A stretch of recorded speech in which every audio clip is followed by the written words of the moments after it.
So that would be a rough one, but who knows? You know, you get 3 big wins, maybe you get confident, T1 a little happy gaming. I'm looking very far in the future. But anyway, let's talk about this draft here. Obviously, highlighted by our pre-show, the Taliyah, definitely a big one. The Tristana, another big pick.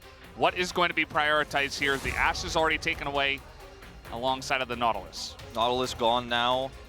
We'll see what is to follow. The Skarner, the big one we're looking at, Dudu's K'Sante. The Dusante already off the board here.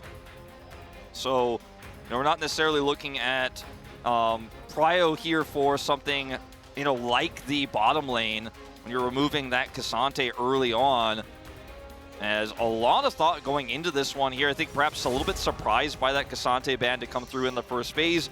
The Taliyah, that's been so strong on the east side of our teams right now in terms of setting up combos. Pretty wise choice to remove. Very simple yet effective. Yeah. There's the Senna. The Senna, you've got to take this away from Kwangdong Freaks. They've played so many different variants of this. They like the Senna Seraphine. It's a combo that not Leaper, but all of the last few Kwangdong bottom lanes have actually really enjoyed to play, including in Challengers. So I think it's wise to take that one even on blue side here. And now the Skarner question. You know, this is where we're at now. I mean, the Nautilus is already banned. And they'll ban the Nidalee instead. Yeah. I know our spacers would have loved to let that go in and just bait them into picking it, but instead, you know, they leave both Rumble and Skarner available because Rumble can deal with the Skarner, and Morgan's like, sure, I can take the Rumble then. If you really want to play Skarner into this, that's fine. We could see Skarner also move into the jungle if you wanted to, you know, pick something else into the Rumble, but Rumble also very strong right now, so let's see where they want to go. I wonder if this is the first game we don't see Skarner, just because of how poorly it went last time and how confident teams have been to just play the Rumble into it. Keen in particular really showcasing that. Now, Cuz has played only Maokai this season. He's played 2 games of Maokai. He'll be playing a 3rd as this does get locked in here, and they'll grab the Skarner with it. This does leave open the Tristana here for Karis that he's been leaning into quite significantly. They could have actually grabbed the Tristana if they wanted to take it away and then save that Skarner for 3rd, but because they take the Skarner here, bit of a puzzling choice. Even though it could be flexed, that leaves the Tristana to the side of OK Savings Bank Breon, and Karas will happily accept. Well, definitely a lot of thought about the Sejuani. Certainly kind of a safe, standard pick for Doiv, who is coming in here. And they still could go ahead and take the Tristana. Feels pretty good. You don't have amazing lanes for the Sejuani to work with. I mean, the Rumble's pretty good. But it is just going to be Corki and Tristana. And that has been a very common mid lane nowadays. It's a very volatile one, though, and I think a lot harder for the Corki player to really manage when you use your Gatling gun. Do you use it to trade? Do you use it to clear the wave? A lot easier to just be Tristana and stack damage on the Corki and push him out and get a big advantage there. So do like this matchup for Karis quite a bit. Now, we're moving back towards the bottom lane a little bit here. The Kalista gone, the Lucian taken in trade here. There's a lot of other picks that both these bottom laners enjoy to play. The Jhin, we talked about already quite significantly, is very good when you have a front line like what Kwangdong Freaks have. You have the Skarner and the Maokai, so I think that might be one that gets taken away here. Also the Varus, one that is very strong. We'll add some additional poke here in a comp for Breon that already has the Rumble. Take away the Kai'Sa, however. That's a lot of burst damage they would have been able to follow up on a Sejuani ult, for example. Yeah, it's something that Samber has played, I believe, in the past. So maybe a little bit more of a target. I mean, you mentioned the Varus, you mentioned the Jhin. Definitely could be something we see here. Zeri also, I feel like, pretty good for both teams, but Kwangdong in particular have such a great front line for it. If they wanted to go that route, it is going to be the Leona that's removed now. The Leona Ziggs combo. Yeah. That one will be denied. We have seen Ziggs still played without the Leona here in the LCK. Yeah, we certainly have, and normally into Senna lanes as a response to that, but it has not really been working out. Yeah, Line Ziggs I'm not so sure about. I like the Zeri way more. I mentioned it earlier. I think you've got a great comp for it. You just add that consistent damage. That's the one part of this comp that you don't have yet as Kwangdong Freaks is just long-term consistent damage. Corki can do a little bit of that once he gets his IE online, but the Zeri is going to really be what you want. Now, This means that probably to Chronicler's chagrin, we're probably going to see Red Smite Maokai, and it's going to be, you know. Absolutely. It's going to be damage Maokai. That's the best build, unfortunately, for Chronicler. Yeah, well, you gotta get some AP damage in there. And Rel is going to be the choice here. So some more CC added alongside of it, and it will be Jin. So Jin Rel up against the blind Zeri so far. I think that the way that these team fights have to go, there's so much pressure on Doiv and Palu. You know, Palu, not technically a rookie, but doesn't have that much experience here in the LCK. Doiv, obviously, you know, has kind of been a substitute player for this roster. And so, you know, the complexity of this one is a little bit tough. I think Morgan you could trust. I think Karas has been leaning on this Tristan a lot, been spamming games of it, so I'm not as worried about him, but I think the engage is going to have to be there to make sure Sombra can get that damage down. The Alistar coming through here in response to the Rel is a classic soft counter to be able to just bop her away and shut down those engages. I have to say, Valdez, I really like the draft of Guangdong Freaks a lot more just because it's well-rounded. It has both a great frontline, but also good engage. It's got a limited damage profile, but when your main tank that you're really running into is just a Sejuani, it might not necessarily matter because she's going to be the one who has to go in first and then might just get burned down by all that damage, especially if you consider in the early fights that armor shred from the Corki will be quite significant into it as well. I think for Bro, I think this draft is not a poor one, but it is going to be difficult to pilot. And I think so much pressure, like I mentioned, on Palu and Doiv to get those engages down, be that frontline so that Jin can actually do damage. If you mess that up just once, the Zeri runs away with the game. Yeah, absolutely. I mean, even the fans kind of knew it, right? There was a huge gasp from the audience when Libra locked in the Zeri because there is a lot of hype around this player, and Zeri can be one of those hard carry, hyper carry, 80 carries, if you will. And, you know, I think a lot of people are just excited to see him play it, and they expect big things from him to potentially carry this game. And, I think he's got a pretty good opportunity to do it right here. It'll be his third 80 carry champion of the season. He's played the Ashe, played the Jin. The one weakness of Bull was really that he was extremely binary. Only played the hard pushing, not the scaling champions. Let's find out if Leaper can do the opposite. Here we go. Game number 1 starts right now.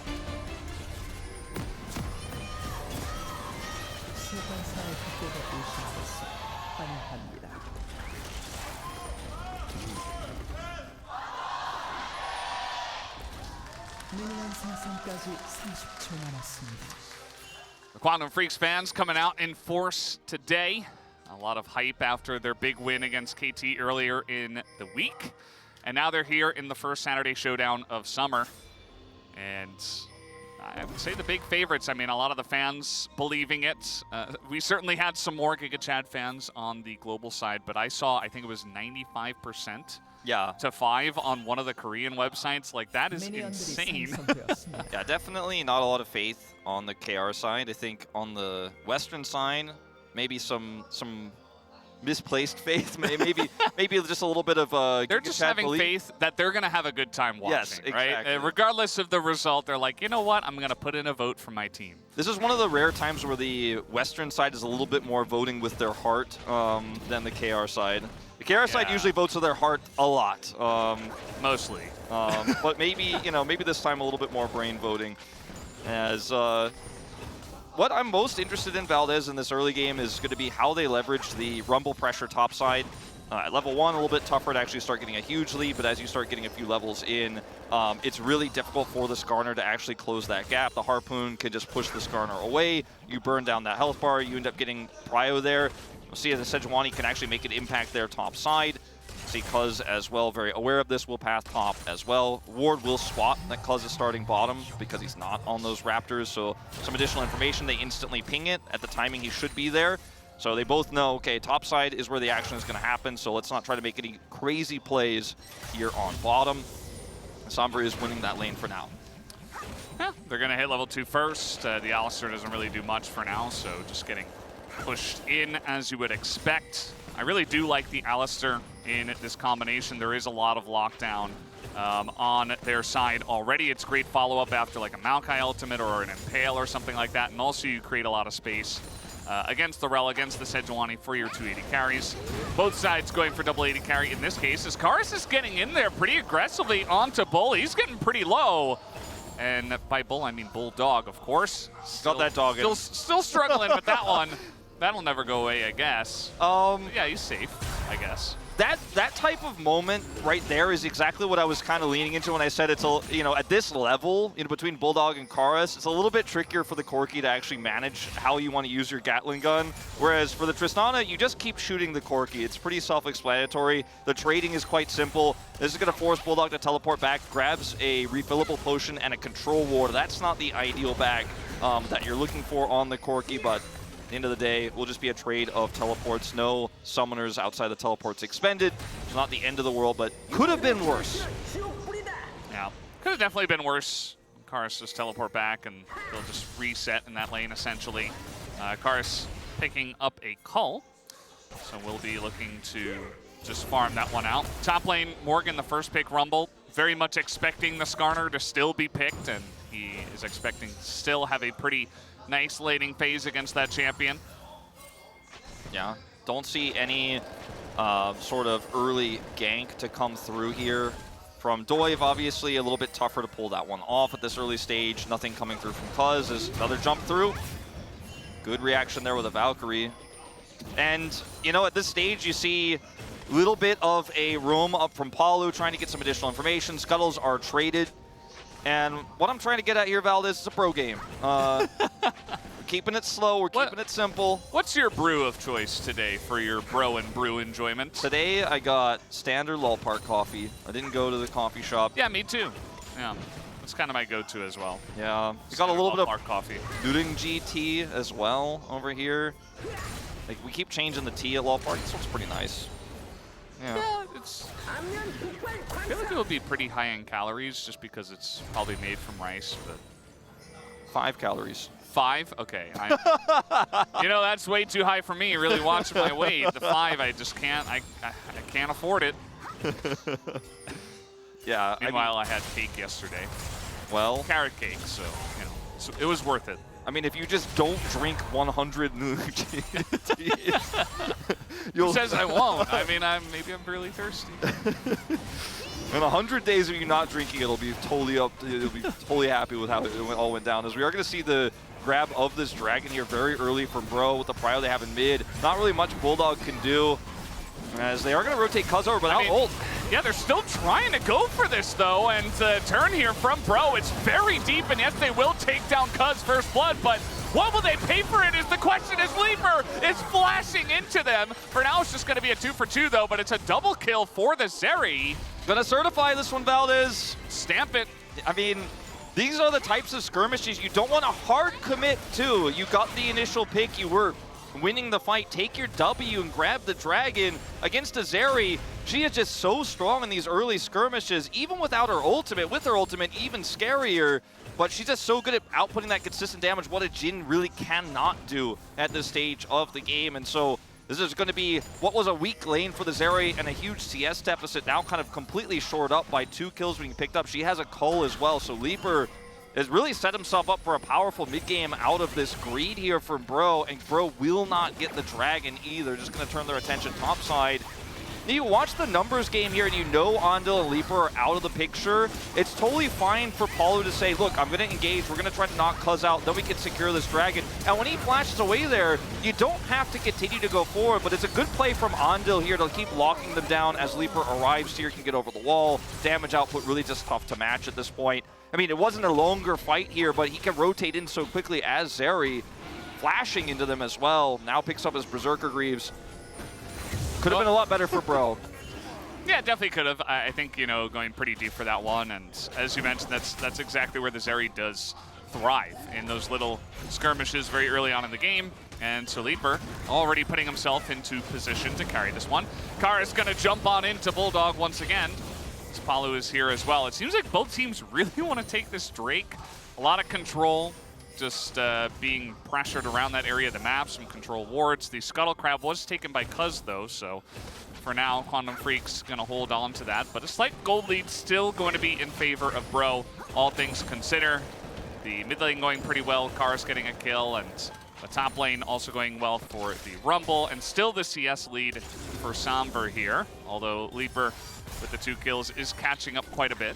Yeah, we'll see who does ultimately end up getting this Drake, as this is a non-stop battle for Prio in mid. The jungler's hanging about. You know, Cuz really wants to get in there and start this one up. He does have his, what is it, Faded Ashes? I like to call it the burn urn because it burns and it's kind of urn-like, but he's got that, so yeah, he's got the ability to kind of work at this dragon if they can get there. But the problem is, it's tough to get Prio in mid. Bulldog keeps getting pushed out by this Tristana. He's maintained CS parity here, but isn't able to actually get first rotation. Now that there's a faster rotation for Cuz, maybe finally this is the moment where they can start up that dragon, as Leaper does have level 6 as well. Very impactful ult if they do fight, but they back off.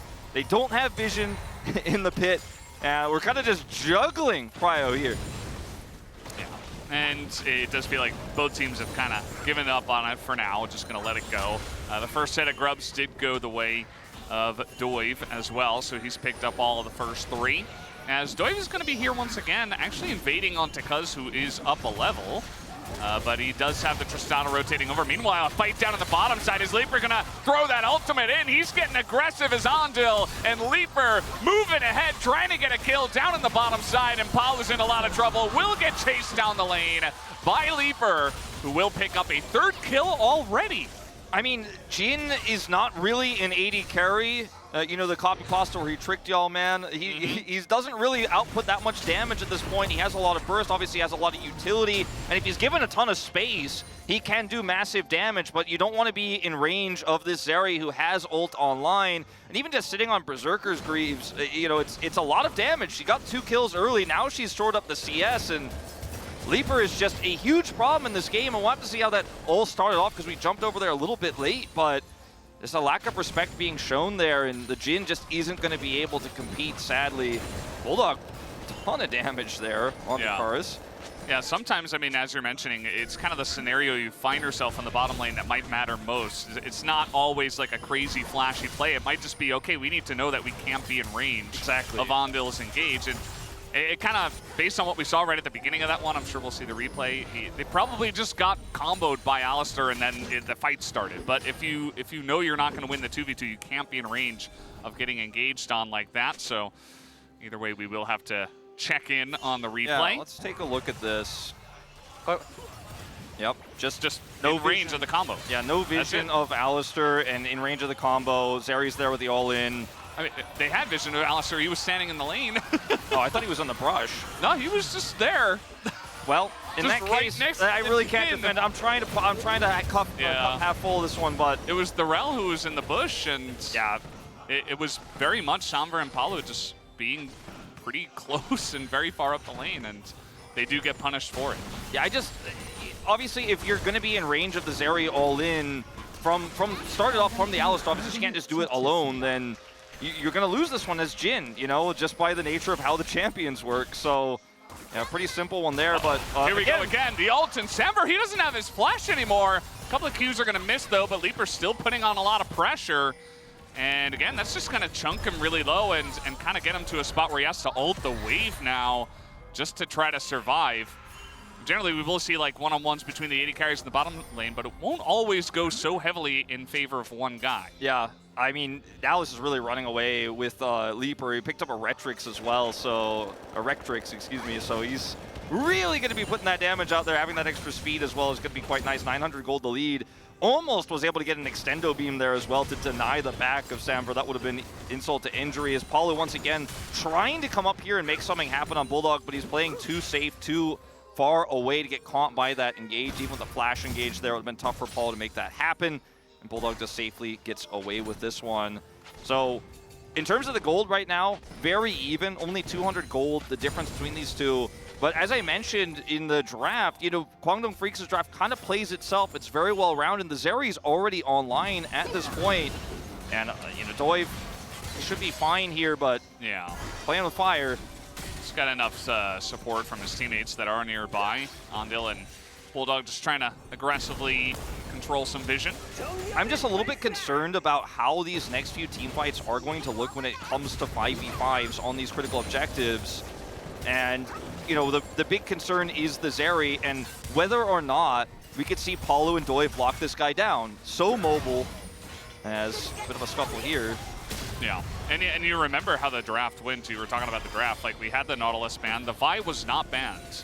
And that could have been an option, but at that point they didn't know the Zeri was going to be played, and maybe they just wanted something a little bit more comfortable for Doiv. And I don't know, I think that Vi just in general is a strong pick, and it's relatively easy to play, and it does deal with the Zeri, but with Nautilus ban and no Vi, it just means that Leaper kind of just gets to run around the Rift, especially with Cleanse, I mean, and being this fed, so. Yeah, even if he gets hit by Doiv's ult, he could just cleanse it, and he's already big. He hasn't even finished his cold yet. He will very shortly with, 7 more minions here. Be able to cash that in, and he's just got so much money for these next few Dragon fights. And usually with a comp like this, what Quantum Freaks are running, it'll take a little bit longer for Skarner to become really tanky. It's AP on this Maokai, so his team fight power is really just about his ult. But the Zeri, if you just have any frontline, you have any Impale, or you have a Nature's Grasp, like Leaper ults a few people, you either have to leave or you fight to the death and lose. And so this is really awkward for Bro. Even with a gold lead here, it's tricky. Now, heavy lifting going to have to be the engage. And if you can catch Leaper, sometimes that's all you need because he is going to be the big damage threat. Bulldog going to take a little bit longer to actually be that carry in a longer fight. Yeah, absolutely. And we do have that Collector finished first here for Samver. I feel like can be decent against some of the squishies, but you are going to be dealing with a decent amount of tanky members on the side of Quantum Freaks. He is going to build lethality regardless, but we have seen many different first items from Jhin, so felt like it deserved mentioning, as we do have the Rift Herald started up here by Bro very confidently. Quantum Freaks not really in position to challenge this one due to without teleport and is heading bot, so Bro just going to take the objective, and Quantum Freaks say, go ahead, take it. Yeah, I mean, that was a pretty good call from Bro, and because it's Skarner in the bottom lane, it's not like he's going to be able to knock this turret down real fast or anything like that, so the punish isn't really going to be very strong. Morgan doesn't have TP, but still will be able to come down here pretty safely and catch some of that wave and defend the turret, so Quantum Freaks trying to get Dudu in position here to knock this one down, but it isn't going to happen. He's not even going to miss the cannon, so very nicely done here by Bro. And all things considered, you don't want to take a real 5v5 where Leaper's in position to carry, but if you can kind of pull the wool over Kwangdong's eyes, rotate quickly there, know the Skarner doesn't have TP, force that fight on your terms with a man advantage, and Kwangdong just can't take it. Yeah, still a pretty close game in terms of gold. There is the one Drake that did go over to Quantum Freaks. The next one will be Hextech on the way, which means we do have potential for the Chemtech Soul. Ox is here. I'm sure he's paying attention very much. It is Saturday Showdown after all, and so, it's going to be Mountain. I assume it won't be Chemtech. Thank you. I feel like it's going to be Mountain because there's a Skarner in the game, and we all know how this throws goes. rocks. Yeah. Yeah. And he gets tanky, so we had a lot of Infernals. We really right? have, yeah. We have had a lot of Infernals, which is kind of weird. Very exciting stuff, very fiery stuff. Bro's doing a good job of just grouping up as a team and saying, okay, we're going to take all the vision. The key is to just make sure that Palu is in these choke points so that they cannot actually enter the Dragon Pit and can't get that frontline set up for the Zeri. And Cuz, doesn't want to go in alone, needs some follow-ups. Ando's going to have to come over there and clear this vision. Palu taking a lot of damage. Oh, and look at this engage from Andil already on the top side here, and the root comes in. The equalizer is going to hit Leaper, but he flashes away perfectly. The damage coming on in. Chorus is just going to assassinate them all alongside a Somber and somehow pull this one back for Bro. That was not looking good to start, but man, Chorus and Somber able to turn on that one. I mean, they have a lot of burst damage, and who needs CC to kill that Zeri? You just blow her up, you just shoot her, and that's what they did. Can't miss that, can't miss the autos, and you know what? She flashes away, and they just blow her up, and that was enough damage there. If she doesn't get burst like that, it could have been disastrous, but the start of the fight looked a little bit rocky because Cuz was doing so much damage to Somber, and then the engage from Andal was so fantastic. They got a little bit too close to the Alistar there, and yet the Zeri still just obviously no tankiness to this champion. With the lethality Jhin and the Tristana, it's not going to last long. So Palu, you're trying to challenge this choke. This gives Andal a huge opportunity as Cuz puts his health low, but because he doesn't get hit by Nature's Grasp, he actually has the opportunity to re-engage here. Leaper, again, Karis. Half health. Karis with a double ult here, and he pops him, man.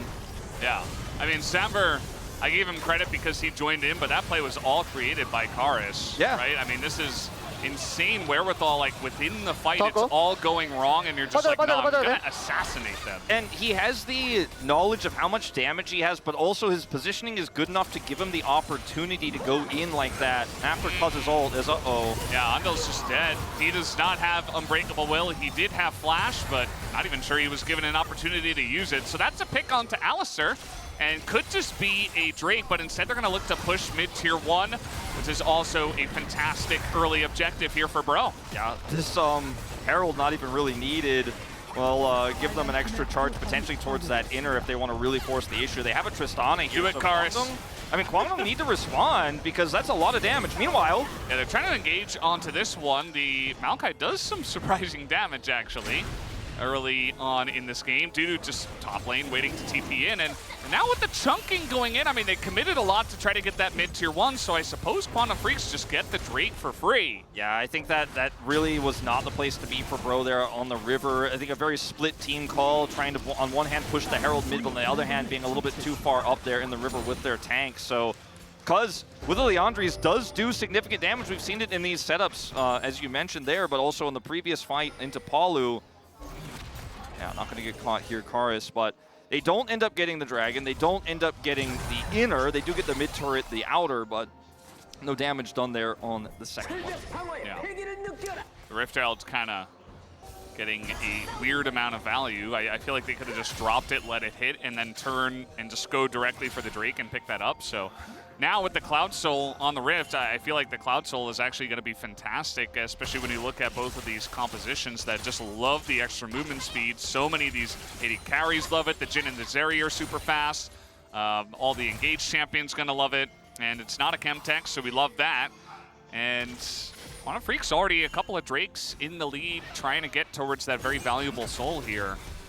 And Bro are going to have to figure out how to get some of those dragons. It has been really a lot of this game decided by, you know, some caught out players, right? You know, like this. Speaking of which, here we go again. Bulldog trying to take a 1v1 while Cuz is just dying. He is quite tanky though. Now Ando is getting up the Karis here. The Tristana is going to live and finally gets taken out there by Leaper, who gets into position. And now over the wall they go as everybody's trying to go over the terrain. But dude is not going to land that impale. They're still on the chase here though, as Morgan is left out to dry, just left to cook, as the rest of his team will just run away. Meanwhile, Bulldog's just pushing top. Yeah, he's pushing top. I mean, Cuz dies to the equalizer, but otherwise there wasn't really much that Bro could have done there. Sombra doesn't even really make an impact in this fight. And this is rough stuff here as Leaper is ripping through this turret as well. Zeri could do a great job at that, and they could just go ahead and force it down. So 2 turrets on the play, as well as a win in the team fight. Shutdown onto Karis.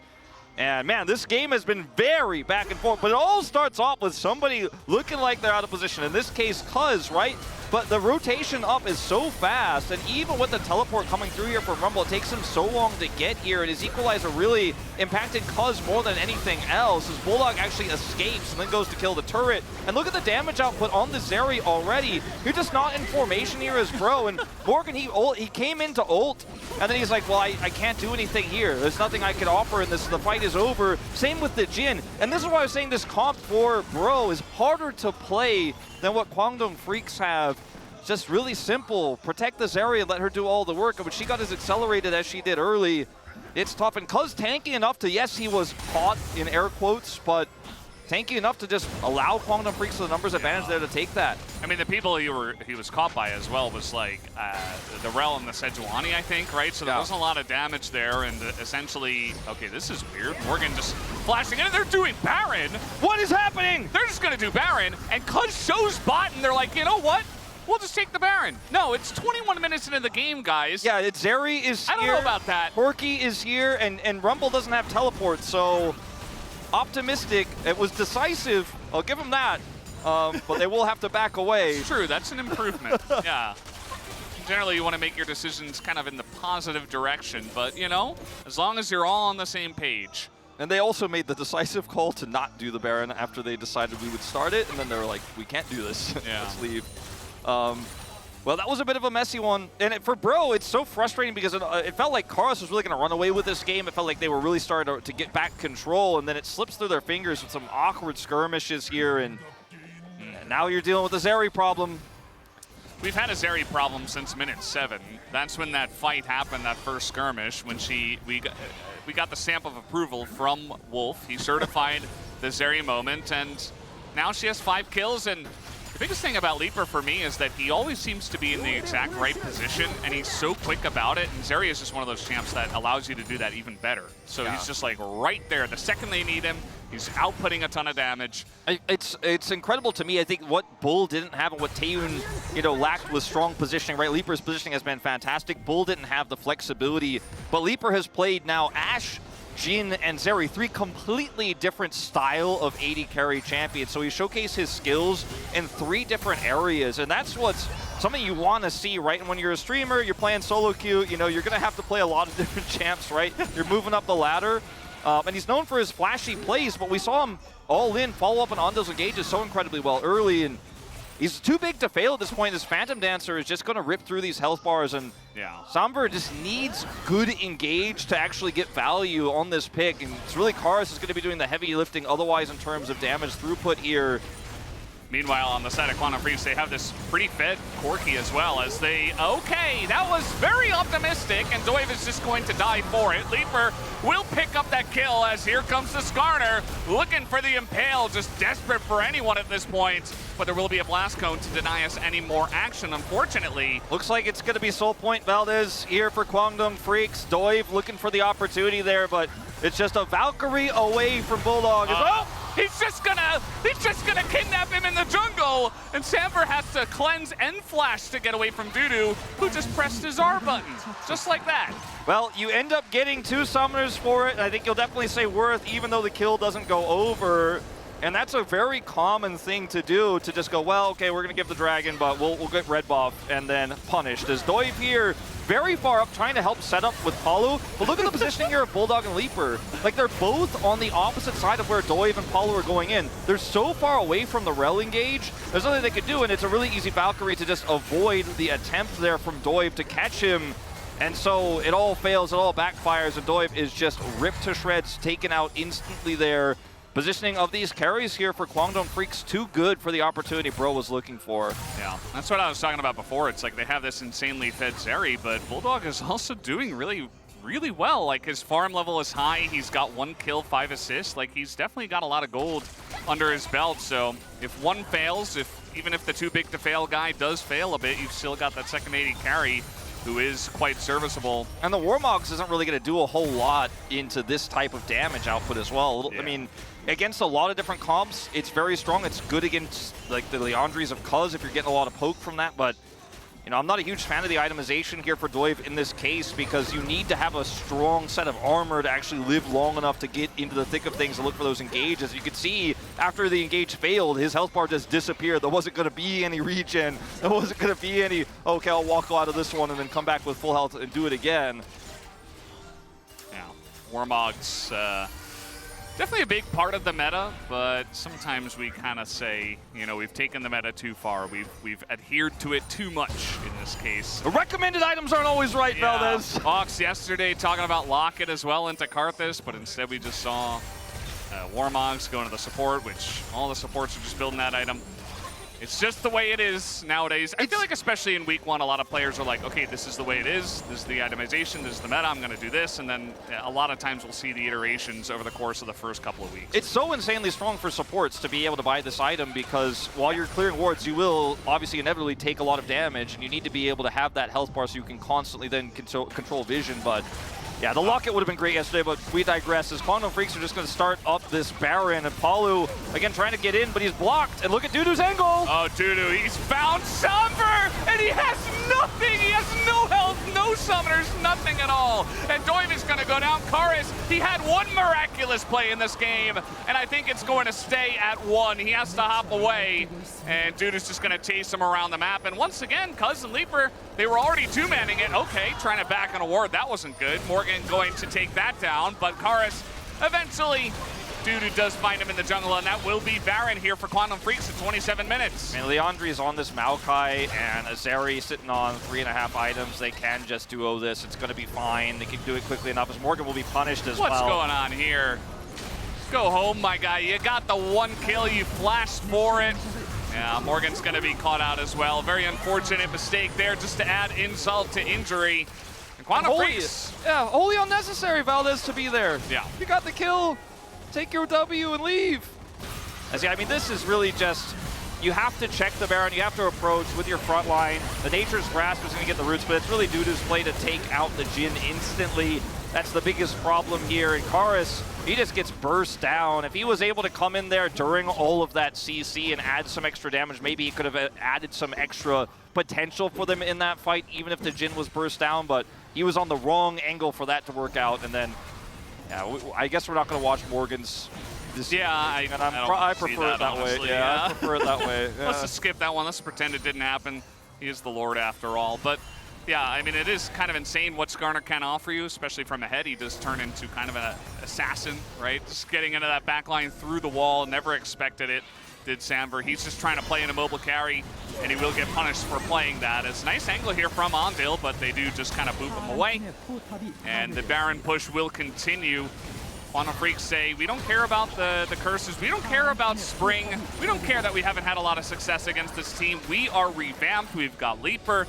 And they're looking strong as a team. Now, Dudu is in a bit of trouble here. He is going to try to go for the Impale on Akaris, and will get into the jungle. He is so quick with this one. Even flashes away and does get out, but now Cuz in a bit of trouble. This is a very prevalent fight. Ondil decides, you know what? Let me donate myself as well, as here comes Bulldog and Leaper finally, and Ondil will live until the very end. It's perfectly calculated, and it's a Quadra for Leaper. Can he pick up the Penta? It's looking extremely likely. The flash away from Samver. Dudu is blocking him with his body. And now the Penta for Leaper in his second day playing at the LCK. 2 Penta kills, both on Zeri here in the opening week of LCK Summer 2024. And that's the Penta to end the game. And Ondil, his play. Good up. Look at the Warmog's value. He's already back. Full health, Valdez. Quantum Freaks gonna take it in a scrappy one. But at the end of the day, Leaper was once again just too big to fail. And this man is making waves early on in the season. And I think a very different player than his predecessors, Taeyun and Bull. And I was the biggest Leaper skeptic. Everybody who watches Pog State could tell you, you know it. I said, well, this guy was a streamer. Not sure what he's going to look like. I'm not sure how I feel about constantly rotating things around Ondil. He's never going to be comfortable with the duo.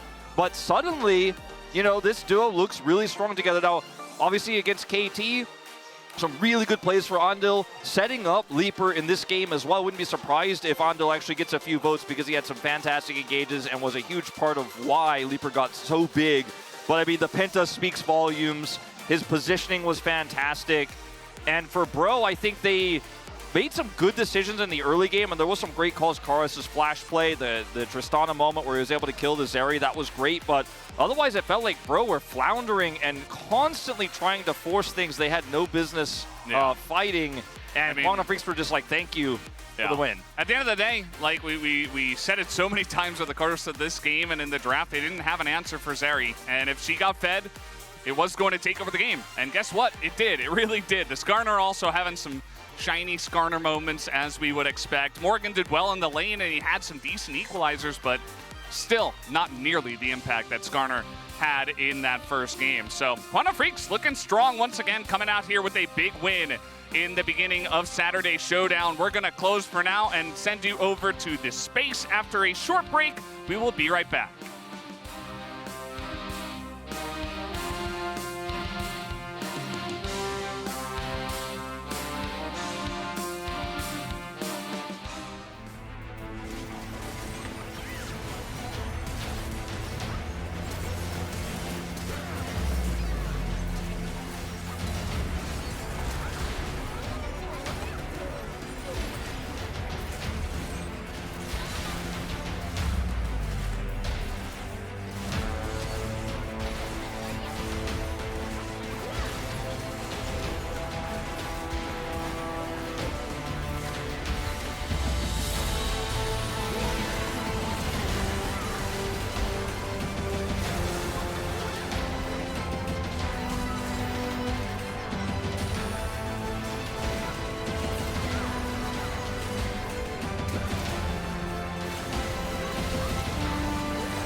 야 버려 밀려갈게. 이거 할게.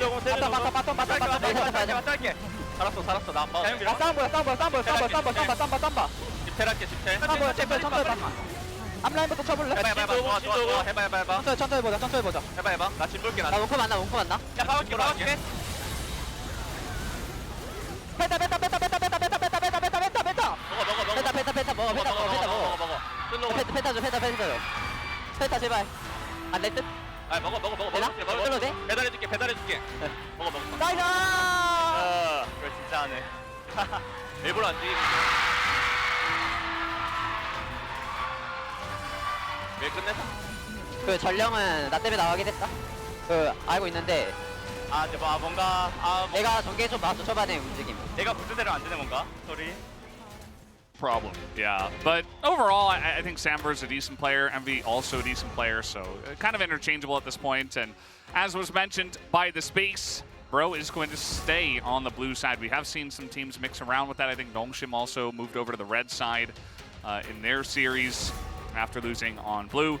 But let's see what the bans look like compared to game number 1. So far, they are exactly the same. Yeah, we'll see. I think it's probably going to just continue to be the same. And then first pick Skarner instead of Rumble. Or a Maokai ban. Okay, that's a good adaptation. Only pick that Cuz has played all season, so not surprised to see that, especially with our top teams pretty consistently banning that Maokai pick in the first banning phase. It's just so pivotal. We'll see also if Envy wants to try his hand at the scaling AD carry. I mean, he's been quite known for 2 champions in particular, the Lucian and the Zeri. Those are definitely his best picks, and that may be something that they're looking for here in this draft as he's been subbed in. As Skarner and Rumble are still both available, and it's going to be the Rumble opt-in. I wasn't too impressed with Morgan's laning, and the advantages that Keen got, for example, on his Rumble were much bigger than what Morgan was able to do in this matchup. But we'll see how the second time around it does go, because I expect that Duda will be happy to lock the Skarner again. And maybe this time they'll consider taking the Tristana away. The Nildy also available, left open. They did ban the Kalista this time instead. With Senna available, though, they are going to go down that route, and I think that's going to make a lot of people happy that we don't see the Nidalee, so at least just yet. A 4th champion for Leaper to play. We have seen Andil pilot this champion as well, so, you know, I'm not going to count my chickens before they're hatched on that one, but still, either way, it's going to be a new look for Leaper again. So the more different Leaper champions I get to see, the happier I am. So I am happy to see the Senna to come through here. So it does mean that Tristana will once again go over to Karis. And we'll see what they want to lock down with this in terms of there's a lot of different picks they could go. They are going to push the Kai'Sa up. This was banned last game. And it's going to give them, I mean, Kai'Sa plus Tristana is a ton of single target damage, a ton of access to the backline as well, as we saw Karis showcase in the last game on the Tristana. This time you can follow up with the Kai'Sa. Bulldog's just going to go back to the Corki, which does make sense in a draft like this. Let's see what the adaptation is going to be. No Maokai this time, so what AP jungler will Cuz look to play here to get that damage profile? The Karthus could be something we see, but into this comp, like into the Tristana, into the Kai'Sa, very risky. That's okay. You just die and then you just do 75% of their percent of their health as damage. You know, you just press your R button, get some Qs in. You have an insane amount of damage and already a nice front line. I think it's okay, but yeah, it can be a bit risky. You're not going to get a lot of value outside of the ult potentially. And the punish would have to be before Karthus comes online, right? You would have to try to invade and put the pressure on, and it requires you to have a strong jungler that could do that. Seraphine Senna, we talked about this so much, Ando playing the Seraphine earlier on this week to great effect. I think this is a very wise ban, especially when you consider how much power this Skarner is going to have with all of the additional stats that Seraphine can grant. And in terms of this, it might just be a Leona ban. In terms of engaged champions down there on the bottom side, she has kind of been the C tier next to Nautilus being A and Rel being B. They'll actually take away Doi's Sejuani instead. Did not have a great performance on it, if we're all honest here in game 1, but perhaps one that he's leaning on and they just want to take away. Now the Ornn is gone, so question becoming what is going to be that bottom farming pick here with the Senna. Thomas Kench, perhaps? Very likely. Thomas, the Kench engine. Will it actually happen? Yes. Yes, it will. I mean, this is just, it's very obvious, right? The Nautilus is gone. The Ornn is gone. The Senna, the Seraphine is gone. There's not a lot of other combos that we see with the Senna nowadays that are meta. I wonder if they'd be willing to play Rakan here, bro. Just, I mean, it's very risky. It's very greedy, I feel, into this, but would be a lot of extra setup here for this Rumble. And it's just going to be the Leona. The Leona, I feel, is so one-dimensional on how it's going to function in this draft. And into Tahm Kench, it can be quite tricky. Now, Lilia going to come out here for Cuz. And we were talking a little bit about the Karthus. You know, it was the 3 picks, you know, you're considering are the Karthus, the Brand, and the Lilia in terms of what it's going to do for this draft and your damage profile.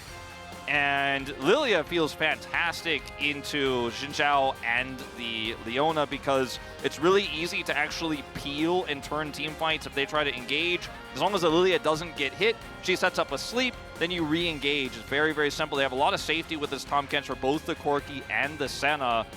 But I like the draft for Bro more than I did in their Game 1 draft. This actually has a decent amount of ways to set up fights. You have synergy between your Tristana and the Kai'Sa in terms of single target burst, so it's a lot easier to play this one out than the Jhin, who just felt like it was going to be really tough to actually win fights with later on, especially with the way the Zeri got accelerated, but they just didn't have consistent setup for him. I don't know what that thing on the right is, but it scares me. Not the okay thing, but the crying beast. Yeah, it said, I think it was like, we're getting ready to win, but I'm ready to cry. I couldn't actually read the whole thing because somebody walked through, but something about getting ready to cry. I was distracted by how creepy it was. And it was creepy and it was crying, so. Yeah. Well. Giga sad. Giga sad. Well, we'll see if the Giga Chads can come back in this second game. I think that, you know, try to send it. You know, send especially the Leona, your 280 carries into that back line, and access Leaper and maybe get him off of the Rift. We'll see how it goes here for game number 2.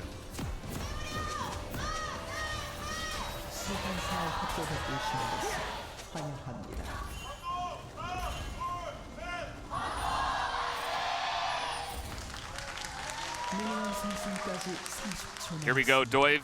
Different look for him. He will be on the Xin Zhao here for game number 2. As you mentioned, the Sejuani, I feel like the early skirmishes were fine for him, but then he did have that one big whoopsie where he got kind of aggressive, tried to do the fadeaway ult onto Bulldog. Would have looked really cool if he hit it, but also I think the follow-up wouldn't have been there. So yeah, I think it's more so about picking and choosing the right times to go in and having the communication with your team to make sure that it's the right call is more important than, you know, did he hit a Sejuani ult or not. So we'll see if he can shore that up. Yeah, I do agree. The decision-making was further the problem than the hands. And we'll see, Cuz go ahead and start Raptors up here on the top side, and they were not able to get vision of this. So lack of information this time around, whereas there was a ward last game to get some additional information about the pathing. So does allow Cuz to have kind of a little bit of an edge here in terms of the jungle farm setup, as we will see the leash for Doiv on the bottom side, allowing Leaper and Andil to hide there to keep that information secret. Will now show. And this laning phase, obviously the Leona, once she hits level 2, can do a lot of work. She can hit the Zenith Blade. Kai'Sa damage is, you have to respect it. You know, it is going to stack up with that passive onto even the Tahm Kench is going to really struggle and will eat a ton of it. But if you can maintain proper range away from that Leona, deny those Zenith Blades, then it does feel pretty comfortable here. And then later on, you know, Leona gets that CC set up, and then Tahm Kench just devours the CC'd person and walks away. So can be kind of struggling later. Here's that Zenith Blade, level 2! Oh, Andil, he's getting caught by this. He should have known, I think, that the wave clear of the Kai'Sa especially, if they're going to be on that wave, they should be able to hit level 2 first. And Andil just gets caught out. He is going to have to flash. Trades the Ignite for it, I suppose, but definitely a bit of a mistake. Leaper was already backing away. Leaper knew, he's like, okay, I'm out of here. We got to back up. But unfortunately, Andil did get kind of caught by that. Nice look by Palu to catch him. Yeah, a lot of these, in this series at least, this the bottom lane kind of decided by, do you know the engage range? Do you know the timing? In this case, unfortunately, Andil got caught. You know, sorry, but all he has to do is just not be hit by the Zenith Blade. And then, not 10 seconds later, he is hit by it. But that is just how the matchup goes. Yeah. If you play bottom lane, you just know that's how the game is played. Did you get hit by it or not? Yeah. Just dodge everything, forehead, and you'll be fine. Skill shots pretty important unless you're playing Nautilus or Vi. And that's why those two champions are not here on the Rift, although Vi once again just overlooked, right? I mean, Vi was available again, and they just said, no, not going to do it without the Talia, without something that can also kind of enable it potentially. Could be their thought process. I think that it's still very strong, but I think the one thing that Vi it really doesn't do it for a team like Bro is when you go in, if the team is a little bit uncoordinated, as we saw with some of the engages for Doive, like you just die, you're not tanky enough, you can't buy space or buy time, whereas if you kind of mess up a Xin Zhao engage and your team isn't all on the same page, at least you can crescent guard and probably walk away. You know, I'm reaching here because I look at the Vi as like guaranteed setup for Equalizer, guaranteed setup for Tristana damage, perfect for setting up the Solar Flare. Like the Vi here is absolutely like giga broken. But if Doive's not comfortable with it, maybe Quantum Freaks have sussed that out by looking through his champion pool, his solo queue. They're like, we don't even need to ban this. He's not going to play it. Then the other part of it as well is that there is a Tahm Kench, so maybe they just say, yeah, let's just not run straight into Devour. And I don't know. I still think it's a strong pick, but I agree. Xin Zhao, definitely a lot of staying power, as you mentioned, right? So you can just kind of throw up the Crescent Guard, provide a very nice front line. He also can, you know, in an ideal situation, if Crescent Guard goes off correctly, split Tahm Kench away from a target he wants to devour, and that can really help you lock down and burst a target with the Killer Instinct coming through. Again, that's in an ideal world, though very difficult to set that up guaranteed, whereas Vi is press R, that's the gameplay. So, you know, simplicity is something we've really been championing quite a bit. Especially for our Eastern, teams. the Eastern side of the bracket teams, I think, you know, it gives you a very clear goal. You know, there's not this wishy-washiness of, oh, am I gonna go in on Xin Zhao? No, it's like, I just press the R button, and that's it. But no Vi, 2 games in a row, so that presence will fall a bit here, as this is going to be a Hextech Drake looking to be taken here very early on from the side of Bro, and Palu's just standing on a ward, so I think Quantum Freaks might just know this is happening. As you see, Leaper gonna give away that there is a ward, but still not going to challenge onto this Drake, so an early one going the way of Bro. Yeah, Cuz gonna try to take Wolves away as a result here, as meanwhile.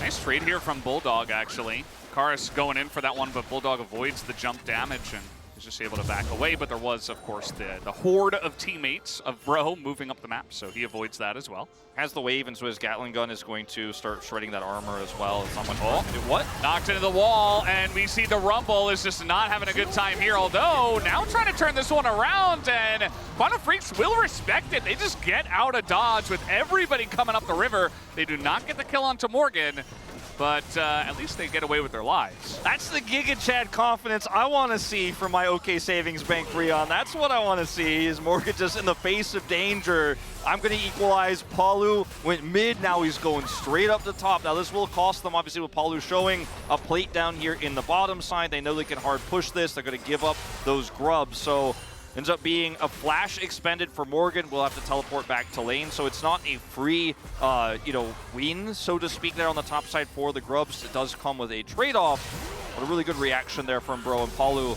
knowing to go up there just to cover for a moment. Definitely the right decision.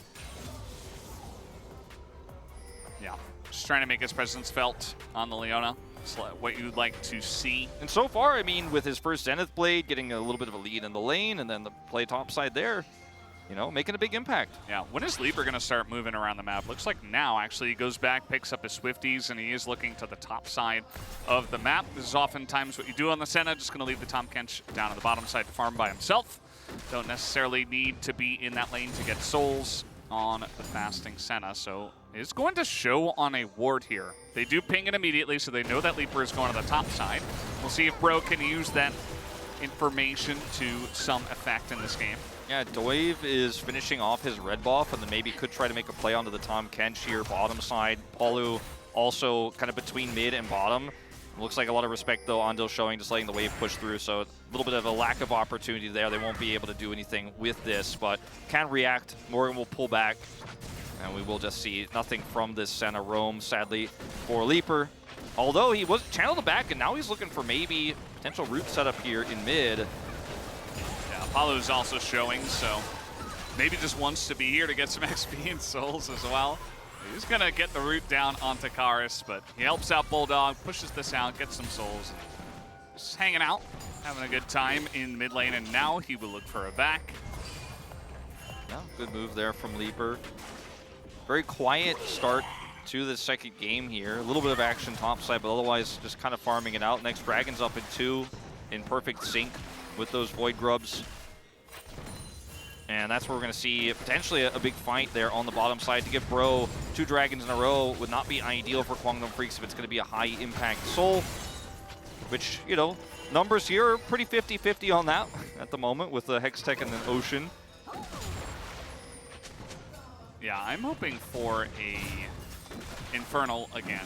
I like when the outliers happen and we just get like Infernal after Infernal and it doesn't make sense.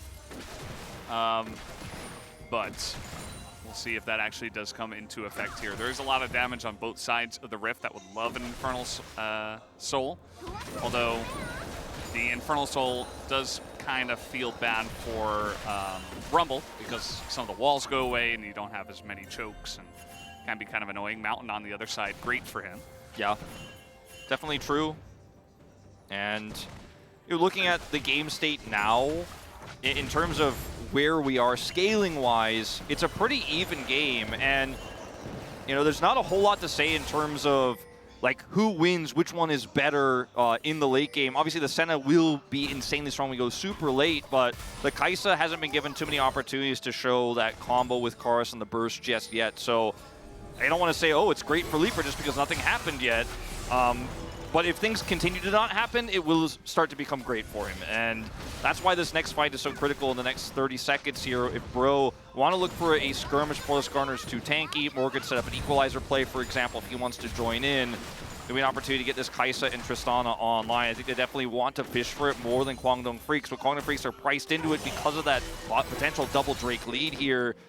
Void Grub's also on Bro's side, so both objectives a big threat here for Kwangdong Freaks to respond to. Meanwhile, on the top side, Dudu is making the Skarner angle look very one-sided to him. Note that he was the one who set up the play onto Morgan and could have enjoyed just a good trade from doing that. He didn't even need the jungler there, but they almost turned that into a kill. And it's looking even better from Game 1 into Game 2. Same matchup, same players. And Dudu's just having kind of a free lane up in the top side. Now, Doive has started this Dragon off here, but see if any contesting him down. I just don't think Senna Kench can do anything here. Bulldog had teleport, but he's just going to let this one go. Yeah. And they decide to focus top side here. And depending on what soul we get, this could be quite devastating. It's going to be Cloud again, so not the outlier you were looking for, but back-to-back is still an outlier. Yeah, Atlas isn't here today, so I suppose he's watching intently and potentially affecting which Drakes we are getting here.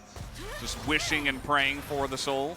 A very good soul for a lot of the champions in this game, especially the Skarner, I would say more than anyone else, but Kai'Sa is going to really enjoy the soul buff when she does use Killer Instinct as well. So decent here for Bro. Kwangdong Freaks only able to equalize Grubs.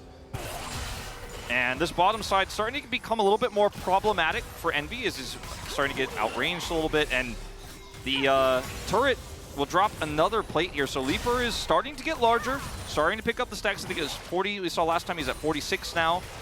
So a pretty good pace for the Senna, all things considered. With all the roams he's done, the stacks he was able to pick up mid. He's making good time.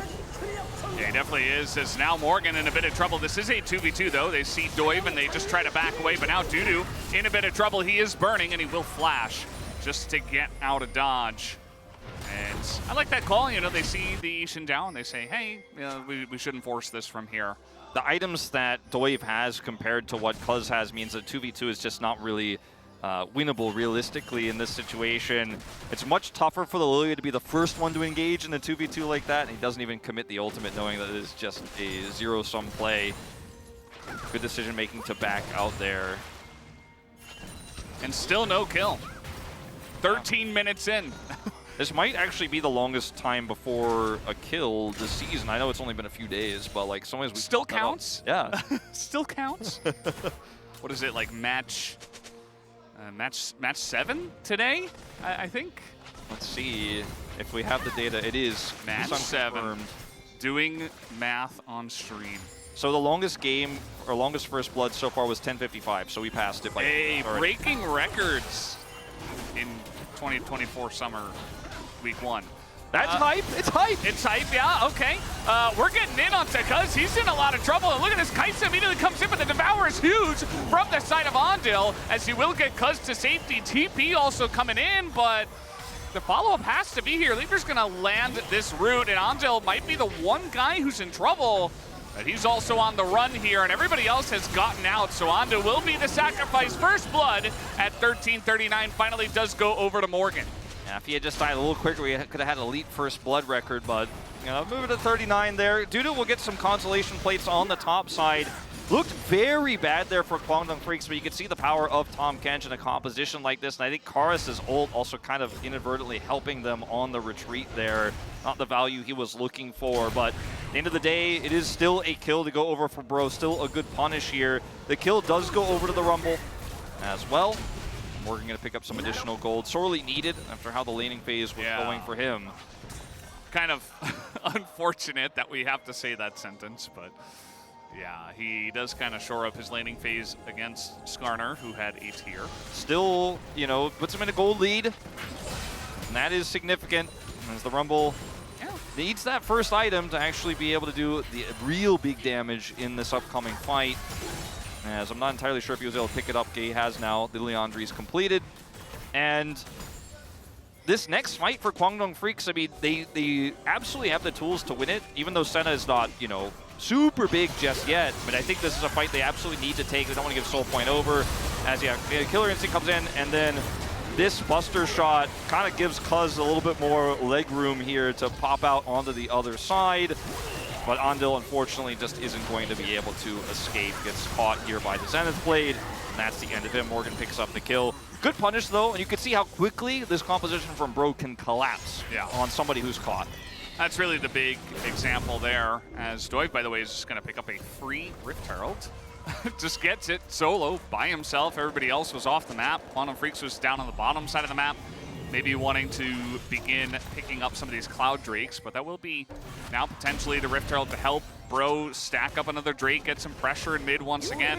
Did see some of this in game number 1, although didn't lead to a win. Yeah, so even though Kwangdong, like you said, kind of got the vision set up there on the bottom side of the map, they're not in position just yet. Dudu doesn't have teleport either, so it's not like he has the advantage over the Rumble, who pushes him in now and can rotate faster, and they have the Herald to drop mid to guarantee prio, so Kwangdong Freaks, they're going to have to take a hard fight here, and it might be Cuz who needs to set up the engage. He does not have flash. Dudu's going to get his TP on time, though. Yeah, it looks like just barely, if they can. Unless they started it, like, right now. Yeah, it looks like he will get it. Not, yeah.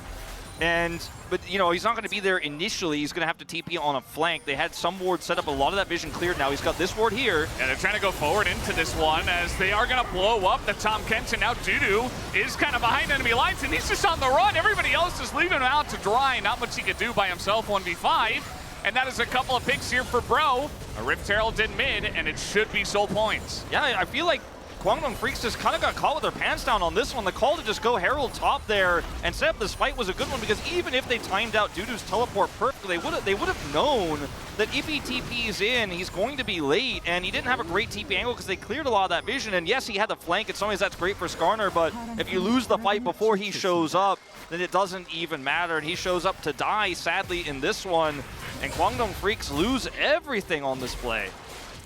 Yeah, it's definitely a pretty nice gold swing to now get Bro into the lead. Also, as mentioned, we did have the Cloud soul points going their way. So now 3 Drakes on their side. Look at Kwangdong Freaks' position here. They're completely split. Bulldog's on bottom turret, and this teleport decision, I think it's just not the right one. I think the proper call, unfortunately, would have just been to give the Drake, because you don't have engage with no flash on Cuz. He can't close the gap to set up for a big sleep. Bulldog isn't there. And that was just super disjoint on the side of Kwangdong Freaks, and Bro, it's like, it's already checkmate. I can't believe you're walking into this one. 2 kills plus Dragon puts them back even in gold, but the soul point threat is a huge problem, especially, taking that aspect away from the Senna where she can avoid fights. Maybe this one was the one to avoid. The next one, you don't have an option. But yeah, definitely not ideal. And if you look at the engage options here for Kwangdong Freaks, it's Skarner and the Lilia sleep. You don't have a whole lot, so if you don't have prio, you can't go in there. Yeah. And, you know, very proactive play from the side of Bro as well. I mean, they just saw those 3 guys out of position. They just drop an equalizer straight on top of that. As you mentioned before, like Morgan was already there, so he's just able to immediately press that button as the teleport is happening and make a big impact for the team. And so that's going to be feeling pretty nice for Bro. Again, it's still a very even game state. We have exactly even gold amounts. Yes, there is a dragon stack here for Bro. But even the mid-tier 1 stays alive. He's still got that, even with the Rift Heralds dropped at some point. One big team fight tips the scale of the game instantly, but I think that the tools that Bro have to take that fight on their terms is the biggest concern for Kwangdong more than the gold. But if Kwangdong make the right calls, make the right choice, Cuz does have his flash back up now, there's a lot of ways where they can absolutely crush this next fight. Now, the first item is finished, the opportunity here for Leaper as well. So it's not all doom and gloom, but it feels like the ways in which Kwangdong can come back in this game are out of their control because they're playing with a Tom Kench, they're playing with a Corki. This is not like a, okay, well, Bulldog can look for a big shuffle in and a, you know, a Zero ult to actually warp the team fight. You know, it's going to be really tough if they don't get control of the map. Yeah, it's definitely a much more passive kind of composition compared to what we saw in the past.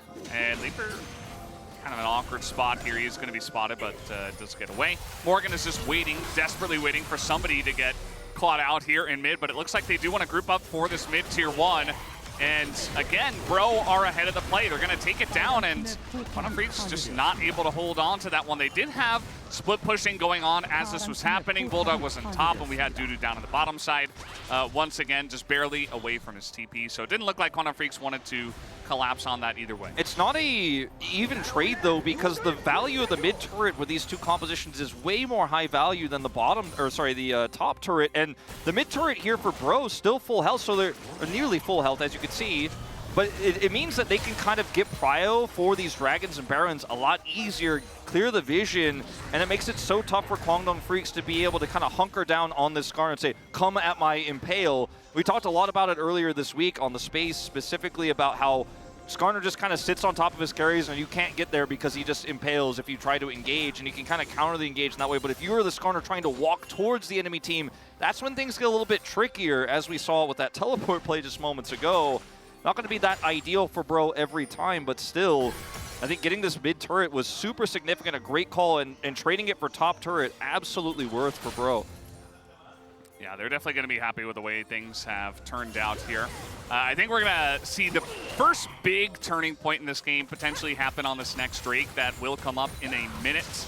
I like that Bro have been taking proactive map plays, but they also haven't really forced any big team fights in their favor at this moment in time. Quantum Freaks just once again realizing, okay, we got to back up, we got to spend some time to wait until we are ready and we are online. I like this call to come up here and clear Baron vision and say, Kwangdong, you can't just start this Dragon for free, we won't allow it. We're going to pull you away from it. Palu, he's in an awkward spot here. He has to go in, and that will be onto the Tom Kents once again, but look at the damage he has taken.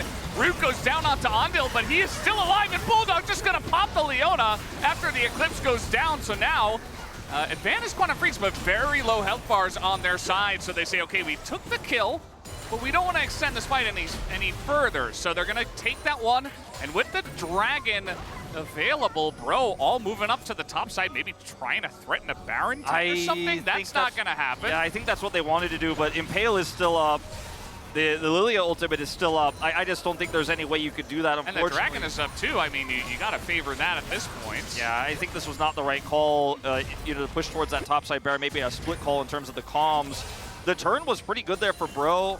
Morgan had a decent equalizer, but they don't have the follow-up there, and the Impale is the big deterrent. As now that this Dragon is started, they're pinging it. They're pinging it, and no one from Kwangdong very close by, but again, with those tools up, I just don't know about this. Everyone's obviously been able to reset and get full health too, and Bro are kind of ping-ponging between not making two choices. Yeah, definitely seeing a bit of that here. Just trying to like fake threaten that they're going for it, and they're not actually. I mean, it's 22 minutes of the game. You have 3 people here. They will get a turret, and are they going to do it now? Oh, okay, now they are. They're grouped as 5 this time, though, so this absolutely works. If Kwangdong Freaks can't get into position, well, they should know that this is happening, Quantum Freaks, and they will get into position. That was a weird little spinorama, but now can he get into the pit? No, it's going to go to the Kaisa of all people. Envy takes it down, but Doi will pay the price. And so the Baron is secured by Bro after all of that. The whole song and dance, but now Palu as well. It looks like he is going to bite the dust. Only 3 people will survive with the Baron buff. Question is it worth it at the end that they get the Baron and lose 2 people for it, so plus the Cloud Dream? They gave the Dragon, they got a turret, they got Baron. They got the Baron Gold, obviously. They'll still have 3 members for controlling Prio. The timing of this, though, because the Dragon was traded over, doesn't mean you're going to have guaranteed Prio for the next Dragon fight. The game state is quite weird as well when you consider the IE was done for this fight for Bulldog, so he does a ton of damage, right? So a very risky call in itself. I think Kwangdong should have been able to punish this, honestly, Valdez, a lot better than they did. As we go all the way back to this play here where Palu was picked off, trying to look for the engage. The follow-up here for the equalizer is unfortunately so late because he has to teleport that while it gets some value, I think the value would have been much greater if this was a set play and not a reaction. I think Bro kind of panicked a little bit. Palu's like, well, I'm going to get caught. I have to go and I'm forced on it. Now, Dudu here getting pushed away by Palu makes this a very difficult steal to come through, and the damage is there. Palu's kind of split as, okay, we're moving to the next play now. Okay, Envy will survive. The Impale does not land, but he doesn't have much of a health bar. Not sure exactly what happened there. Kars, meanwhile, just pushing mid by himself, still has Baron buff. And yeah, that was very risky, though. I mean, that easily could have been stolen, and then Quantum Freeze would absolutely be running away with this game right now. But definitely a weird spot, as you mentioned before. Yeah, I do like the call for Palu to try to pull Dudu there and make sure that he can't make a huge impact on the play, because the Impale setup there could have been absolutely massive. But Bro are getting value gold-wise out of this Baron now. I mean, the Baron power play going up to 1,200 here. We're able to get the gold itself from the Baron. And they're going to get some deep vision here. Maintaining that is going to be a challenge, but if they can do so, as we saw in the last Baron take attempt, it's hard for Kwangdong to start fights on their terms when they don't have Prio. Yeah. Also, I feel like Cuz's Lilia has been kind of okay. That equalizer is going to be much better than okay, as in goes Envy, and will punish Cuz immediately, takes him down behind the turret. There were only 2 members of Quantum Freaks there when that even happened. And I want to go back to what you're saying about Cuz's Lilia, because I feel like this is not a Cuz play issue. It just draft-wise, the Lilia hasn't had enough agency in this game to really get anything done, because there's just too many engage threats. She's so squishy, and all it takes is an equalizer, and down you go. I mean, there's just so much burst, there's so much CC. The Lilia needs that arm guard. She has it now, but it's a one-time use until that Zhonya's is finished. You definitely want to have that for this upcoming Dragon fight here, and Cuz sorely needs some sort of survivability. And what you have if you have Flash and Arm Guard / Zhonya's with a Lilia, as you can flash in, Q, sleep, and then go into Zhonya's, you'll survive, add all that extra damage. In this particular case, it's just a perfectly placed equalizer to come down from Morgan, and Envy is able to ult in with a Killer Instinct and burst him down. But the Lilia hasn't had the big Lilia value in a team fight just yet, and the Zhonya's is required, the Arm Guard is required to make that happen. 90 seconds until this Dragon fight. Bro fighting for Prio here, knowing again that engage tool's limited for Kwangdong Freaks. The Senna starting to get a little bit bigger, the stacks are coming through, but it's all about whether somebody gets picked early here and how big that equalizer is. Level 16 for Morgan now, 3 items. Yeah. He is quite large. It's Morgan and it's Envy as well. We saw he's very much up towards the top of the gold graph as well. And he can poke now. Really, the only person on Quantum Freaks who is at that level is Bulldog, right? Who has been farming really well, has a couple of kills, and is nearing a 3rd item. But at this point in time, Bro definitely in the driver's seat here, and they're making it very clear that they want the soul now. Yeah. And not on the next Dragon. No shenanigans this time. With the static shiv, this wave clear is just so good for Bro. They can maintain that mid-prio. That turret take, we talked about it so long ago, still so relevant here as they shove these waves through. And Envy just keeps launching Void Seekers towards Kwangdong Freaks. Every time one of those connects, it's massive, because it means that he can reset it and continue to chip away, and Kwangdong Freaks just can't close the distance here. Bulldog's sitting on IE, but it doesn't matter if he can't auto anybody in a fight because he's dealing with all the CC.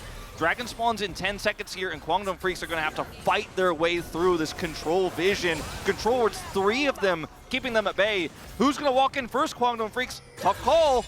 It's always Andal. They always go for him too, though, and they are going to burst him down once again. Dudu gets in the backline, but he's being melted as well. And that's 2 kills already for Bro, as finally Cuz will go in there for the equalizer, and the Kaiser just melting the backline. We almost had back-to-back pentas here as Envy will be denied his. Might pick up the Quadra. No, it will go to Kares. And we might just have a third game here as Bro. They find a huge team fight ace at 28 minutes. Yeah, I mean, the death timers are pretty long here, and they've got a lot of push. Might just be the end off of this one with a Tristana. And man, Bro, they knew their win cons in this game so incredibly well. The control vision was set up, the prio was set, and Guangdong Freaks' draft fell apart like a house of cards once they lost control of this game. Beautiful reads from Bro on the map, and this is a comp they looked way more comfortable playing than the last one. And sometimes draft can make all the difference, and setting up Chain CC against the complex draft of Guangdong Freaks was all they needed. The Lilia pick really coming up empty. Yeah, it just didn't have a lot to enable it, as you were mentioning, as we do have a Bro-lever here in the audience. Welcome. Love the carrot as well.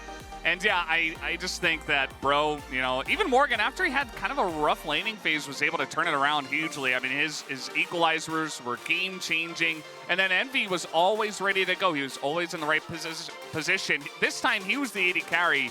That was the flashy one and making the big plays. And that combo of those two players really put one-on-one together to win the second game here. I think when you watch a game like this for Bro, it really gives you hope. Like, they know what they're doing. They can make great decisions. They know how to play the map. They forced that mid turret down. They traded it for top. They pushed deep vision. They threatened that Baron knowing that Guangdong had to walk into them. It was a risky call, but ultimately it gave them more prio, more control for that Cloud Soul that Guangdong Freaks didn't have the option to opt out of. Stacking dragons early, much more proactive Bro than we saw from them in game one, but also even in their first match of the week. If you're a Bro-lever, this is a 2 thumbs up for sure. Yeah, it's a great look. And, you know, they stayed on blue side. They changed up their draft a bit, and it looked much better in terms of their play this time around. So we do have a series on our hands, a 1-1 scoreline here in this first best of 3 Saturday showdown. And guys, we're going to take a break and have the space afterwards. We'll be right back.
깼지? 얘들아 캐치부터 얘들아 빨리 와 나 스카너 바꿀게 나 스카너 바꿀게 암래 그렇게 릴리아 놓고 릴리아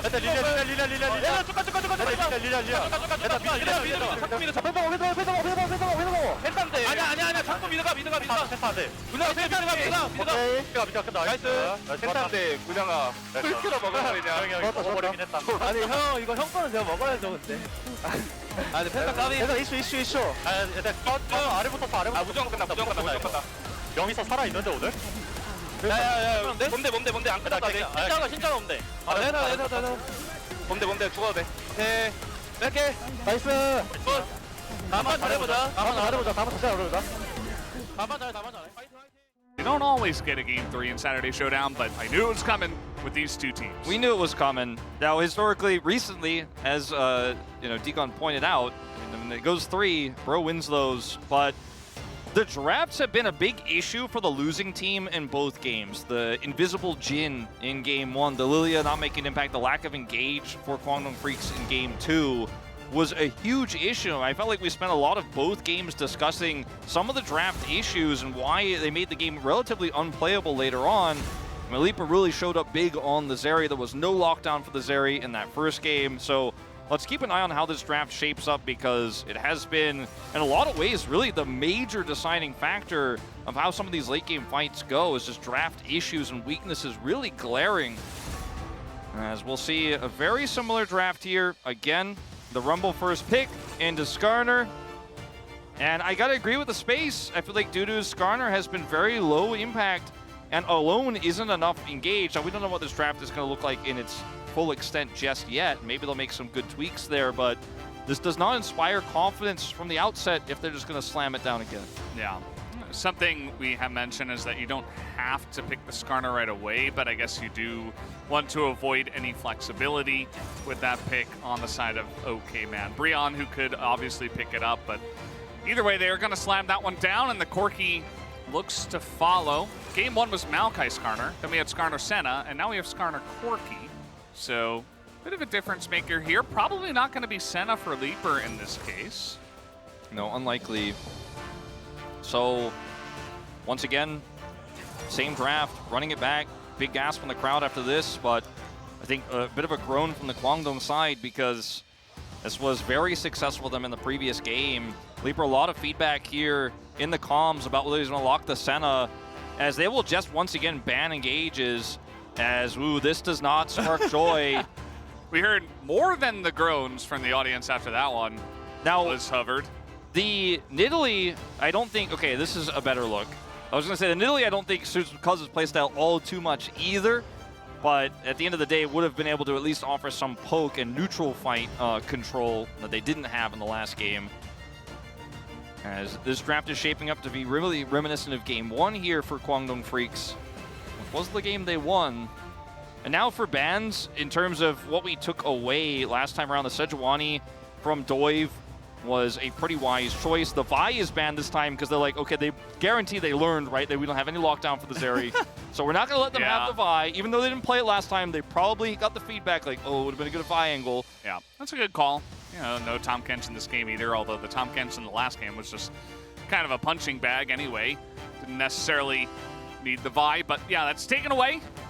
And we did have, you know, the Seraphine and Ornn targeted last time, but that's just because of the Senna. So now we're going to see new stuff. The Lilia does get targeted here. I think we'll probably see a Leona ban here, just simply because it's one of the best, you know, lockdown champions left available to hit this Zeri. The Rel could be another option. Now, Doive has played a lot of Lee Sin. A lot of Challengers players have played Lee Sin. It was extremely popular throughout the entirety of a lot of these players' careers in terms of meta and in terms of Challengers more than LCK being played often almost by default. So trying to limit him here a little bit, but see what they want to take. They may just take the Leona away themselves. Be a nice deny pick, also anti-dive. They could also just try to get a top tier, well, I was going to say top tier AP jungler, but there are so many that are banned away already. So it is going to be Nidalee. And already, if you look at the composition here, again, it's Skarner, who's got some pretty good single target, potentially multi-target, but Dudu's been struggling with that lockdown. And that's it. So Nidalee might struggle a bit here. We'll see what they round it out with. I think the Xin Zhao was fine here. I prefer the Leona, but I think both the Leona and the Rel do very different things. The Leona is going to be great at catching a single target and setting up for the burst damage of the Kai'Sa Tristana very easily, more than the Rel, because the engage range is nice. You have Solar Flare to set that up. But the Rel Magnet Storm is great for Equalizer. So what the Rel does for the Rumble, the Leona would have done for the Tristana Kai'Sa. The other thing is, you know, if you do end up not picking the Leona here, they could have it for their potential engage. And Andil, pretty good game on the Alistar in Game 1, as we discussed quite significantly. But I'm looking at this draft for Bro, and I go, well, they already found success with this. They knew how to play around Prio. They knew how to play around a relatively difficult to engage composition. Nidalee doesn't offer more engage than Lilia. Now, they have the Alistar this time around. It's not that Tahm Kench damage sponge that we saw in Game 2, but yeah, I don't think that Leaper is going to have the same leash that he was given in Game 1, where he was given kind of a freebie. I don't think we're going to see Paulo get caught the same way and have the Zeri get accelerated. I'm not saying the Zeri is not going to be relevant in the late game, but I don't think that he'll have the same sort of spike and the fast spike with the Cull hitting and everything like that like we saw in the last game. Yeah, I think in an ideal world, you are correct, but, you know, Bro isn't the cleanest team we have in the LCK, and there is still a chance that some wonky early skirmish goes wrong. I would say, though, that even if it doesn't go entirely wrong and the Zeri doesn't get Omega fed early on, there is still not a lot of lockdown for the Zeri. We don't have the Vi band, the Nautilus band, you know, the Rel. She's got a decently sized circle to potentially hold the Zeri down, but other than that, it's not much. My concern is the Rel. The Rel, if Palu can find the engages, the equalizers are good. If you can burst through the rest of the team, even if Zeri escapes, gets over a wall, she's the last one standing. Tristana wins those, you know, in the long-term fight. You will eventually die, so setup here is so key for Kwangdo Freaks. Well, Game 3 starts right now.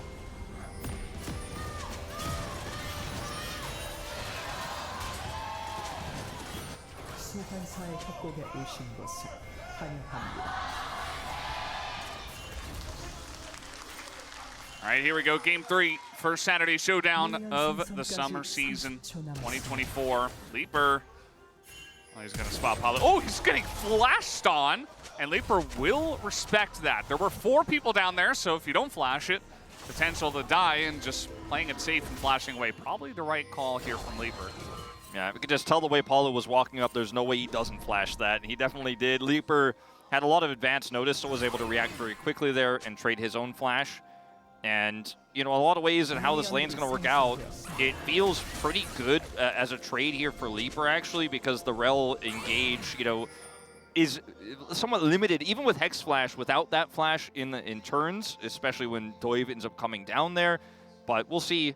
The Cleanse is still available for Leaper, so even without flash, he has the ability to get out of a lot of sticky situations. Andil will keep his, and as we saw in the last game, the all-in potential is real when you have the ability to engage onto that Rel. And without counter flash, I think Andil is going to really enjoy the flash advantage he has. Obviously, the idea is that with all those people down there, they kill Leaper.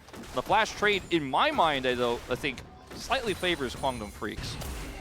Yeah, Hex Flash, we'll see if Paulo can utilize that in this case for potential engages onto Leaper. But as you mentioned, I think that Zeri Alistair, it's really difficult to punish in general, so you're going to have to find a really awesome angle, and not having flash can make that a bit more difficult. I am curious to see about how this top lane is going to go this time around. Well, you know, he's ready to Hex Flash. He is. He was thinking about it. Definitely zoning away the Alistair as you should at level 1. Although, it's actually Andil and Leaper who hit level 2 first. Kind of a weird spot here, but for that, they will stick around and they will be just fine. Leaper can easily skirt over the wall if he does go for that. Yeah. And seeing the jungle path set up here, going topside first for Kluz, heading down towards the bottom, and the opposite true here of Doiv. So big focus differences, as if they can make a play topside there with the Rumble would be massive for Morgan, who hasn't really been winning these lanes early, but has been making a larger impact, I think, in team fights than Dudu has across this series. We'll see if he can get anything done here. Good ward from Dudu with the prio he has in these first few levels. We'll be able to spot a potential quick gank there from Doiv if it were to come through. It's a nice ward. He's getting burned down, and Dudu's in a lot of trouble, actually. Here he is Skarner, so he will get away, but that's just kind of an instant way to lose lane pressure. He was trying to push in that last wave, and he does get punished a bit for that one. Cuz actually gets in and clears out that ward, which is going to feel pretty good. Gets some traps down, gets some nice control, so that Leaper and Andil can stay safe. He had to use his dash to get out, so it's a little bit delayed on having it to get back to lane, but it is going to help him speed up back to lane so he can try to save his teleport here with the push he had and get back and minimize how much lost CS he has. So this ends up being okay for Dudu at the end of the day. Just grabs that tier. Not going to be anything that helps him lane stats-wise, but he does have to start stacking up that Fimbulventer to get back into this one, as it will be a free back here and some great vision obtained by Morgan as a result of that play. Yeah, I think Doiv as well. Yeah, placing his own ward, and they got 2 wards in a very similar spot, but they're going to know exactly when those Krugs are starting. True. Very important. Good coverage. Yeah. Nice little jump in from Karis. He does have Paulo nearby. Not sure if Bulldog is aware of this potential. But Bulldog very respectful on the Valkyrie. Palu maybe trying to get some value out of that Hex Flash in mid, but we do have Ondil moving on in there as well. Just zooming in on that very cute back animation, but also the 2 wards. The great coverage they have. Having some good information of Cuz not only being there, but that he backed allows Morgan to continue to try to put the pressure on here as Rumble in this top lane. As Doiv is just farming. You know, the back for Leaper meant there wasn't like an angle bottom side for him to make a play while Cuz was gone. And Cuz is heading directly down there where they have vision control of the Dragon. Rapidly losing Prio though here with this wave clear coming through from Kaisa, so a sticky situation. I don't think they'll be able to maintain that vision. As you can see, NB will drop this control ward down, clear it up with Bulldog. There once again, Karis putting on the pressure.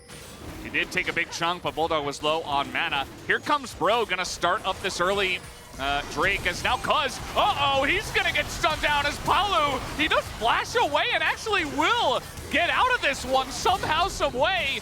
And now Palu in a bad spot. Karis extremely low. Potential for a Zeri moment. I can smell it coming as both Palu and the Spear is going to miss, and a big ult from the Tristana, but it doesn't matter. It's still first blood. Over to Bulldog here for Kwangdong Freak. I feel like it's deja vu from game 1. You know, it's not the huge Zeri moment in this case. Leaper just picks up an assist. But take your W, you found Cuz almost the exact same way as they found him in game 1. You had the advantage, but you pile in on it. And that's when that turn from Kwangdong does come through. And Alistair is just so good at turning these fights. As we saw from Ondil, guess what? In game 1 and in game 3 in this particular case, on the very same pick, as Cuz is not on a tanky champion, right? He's on the Lilia, so I get this idea coming in on him, but his flash is fantastic. Look at the peel from Ondil, keeping him alive here, and then they want to continue to force the issue, and then Palu is then headbutted away. He's isolated. Karis is low from that trade on Bulldog moments before, so he can't really do anything, only using his ult for utility here as Doiv goes back in. Well, there is just no way you're winning this one. It ends up being a kill going over the side of Kwangdong Freaks, picked up by the Corki in this case, and that's going to be the Dragon as well, looks like. It's just really rough, right? Because if they get that kill on a Cuz, you know, the peel comes in, but you can kind of back away after that and you feel pretty good, right? Like you were saying, but they don't get the kill, so they feel like priced in and they go very deep and then they just get peeled off, and eventually a kill does go the way of the Corki. It's not the Zeri, and it's still going to matter in a big way, right? We do have a nice gold lead now for the side of Kwangdong Freaks. They get this early Ocean Drake, which is always very nice. You know it's not Ocean Soul. You have it for the laning phase, just to keep you healthy. And this is a much better start here for Kwangdong Freaks compared to game number 2. Yeah, I feel like the Ocean Soul is incredibly valuable for Dudu right now as well, laning into the Drake. Or yeah, what did I call it? The Soul. Yeah, sorry, the Ocean, singular Ocean Dragon. Oh, that is picked up here. Still single. Yes. Indeed. Good for singularly Dudu in particular, but it's going to be good for everybody, obviously, in terms of how laning goes. As we do see Cuz in the vicinity here. Yeah. Not going to commit. I mean, this is kind of what you want out of your Nidalee, right? Because the fact that he doesn't die, it means he's still on the map. He's able to farm up an incredible amount. He gets the Drake. He gets a lot of camps away from Doiv. And now Doiv is like, well, I need to go to the top side of the map. And he might actually get onto Dudu here, but Dudu will flash away respectfully. I have to say, I feel like that was... Like, you just drop Krugs if your top laner is going to drop an equalizer. You just drop Krugs and see what you can get. That was a bit late to try to get onto the play there. It still will get the flash out of Dudu, and he will dash away, but there's a huge opportunity there that was completely missed because doing Krugs. But and you can see the difference in the pressure from the junglers now. And now, nice little engage. Just now in goes Leaper's level 6. He's looking for Palu. I don't know if he's going to get a kill here, as actually Envy thinking about turning this one around. He gets in, and he assassinates Leaper. Envy going to turn this entire trade around. And you see Ondil, he's alone. He's got actually Cuz coming down now. As Cuz trying to put on that pressure, and Ondil will actually just get this kill onto Palu and not give the assist over to Cuz after all of that. So Envy had to back away. And it actually just turns into an even trade. Yeah, it ends up being an even trade, but a kill for the Kaisa more valuable than a kill for the Alistair, even with the assist gold going over to the Zeri. But yeah, the pressure bottom side here, you can really feel it. I mean, this is the kind of play that Chronicler and the rest of us have been talking about, but specifically Chronicler is talking about in terms of using your Nidalee pressure on the map, and Cuz is doing a great job of that and super coordinated with his bottom duo, even though it backfires a little bit in this particular case after he leaves briefly. But still, you can really feel what he's trying to do. Doiv is getting some farm taken away topside, but not able to get Dudu. Good jump. That is a Tristana. Yep. Yeah. And yeah, I mean, because he's really far ahead now. It's kind of like a better version of what we saw from the Lily in the last game. They were talking about that on the space where you want to be ahead of farm. He is 20 CS ahead, and he's got the pressure advantage. I think the beginning of this trade is fine, but I mean, I think they really just underestimate because they're all-in on the Palu. Envy has a large amount of health still, and so when he goes in with Killer Instinct, he gets the shield, and there's just no way they can actually use it. They have no more tools. They used all their buttons, and so it's a little bit tricky. Andil peeling so incredibly well for Cuz on the previous play, also setting up great stun there. Headbutt to guarantee Palu cannot get out. Cuz is denied, unfortunately, the kill there, which... He also hit level 6 on Andil. I didn't even actually realize that. Maybe getting some extra XP after his AD carry went down, but that just keeps him alive for long enough for Cuz to get there. Cuz had Ether Wisp and Boots before that, so his rotation speed is just so insane on Nidalee. It's already fast moving around the jungle, and after that play, he backs up, now has tier 2 boots, and is able to pick up the Hextech alternator as well, so those spears are going to hurt a little bit harder when they do connect. And Quantum Freaks take control of the game on that play bottom side there. Any face checkers in chat? Well, there's one in this game as Palu is going to get away for now, but the spear has to be eaten by Doiv as well, and immediately they say, okay, well, we don't have much control of the top river anymore after that one. Bulldog also going to pressure Karis out. So this should be just 3 Void Grubs over to Cuz, and they should split it 3 and 3. They should be able to, as there's no way for, unfortunately, Morgan to get in there and impact the play. No prio mid. So big win here for Kwangdong Freaks, even though nobody goes down on the side of Bro. Good play there. Bulldog really turning this lane around quite significantly as well. Does buy his coal faster. We'll have that cash in here shortly for that first item.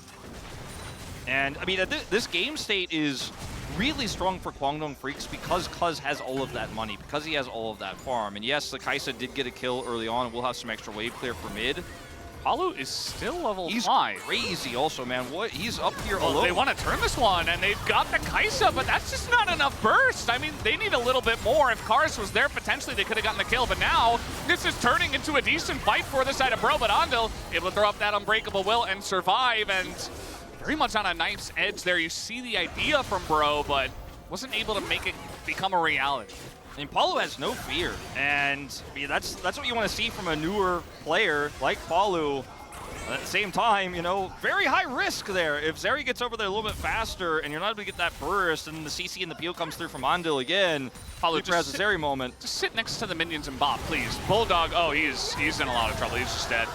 Just caught off guard. He's like, okay, they're probably doing the Drake, and I can push this one out. Nope.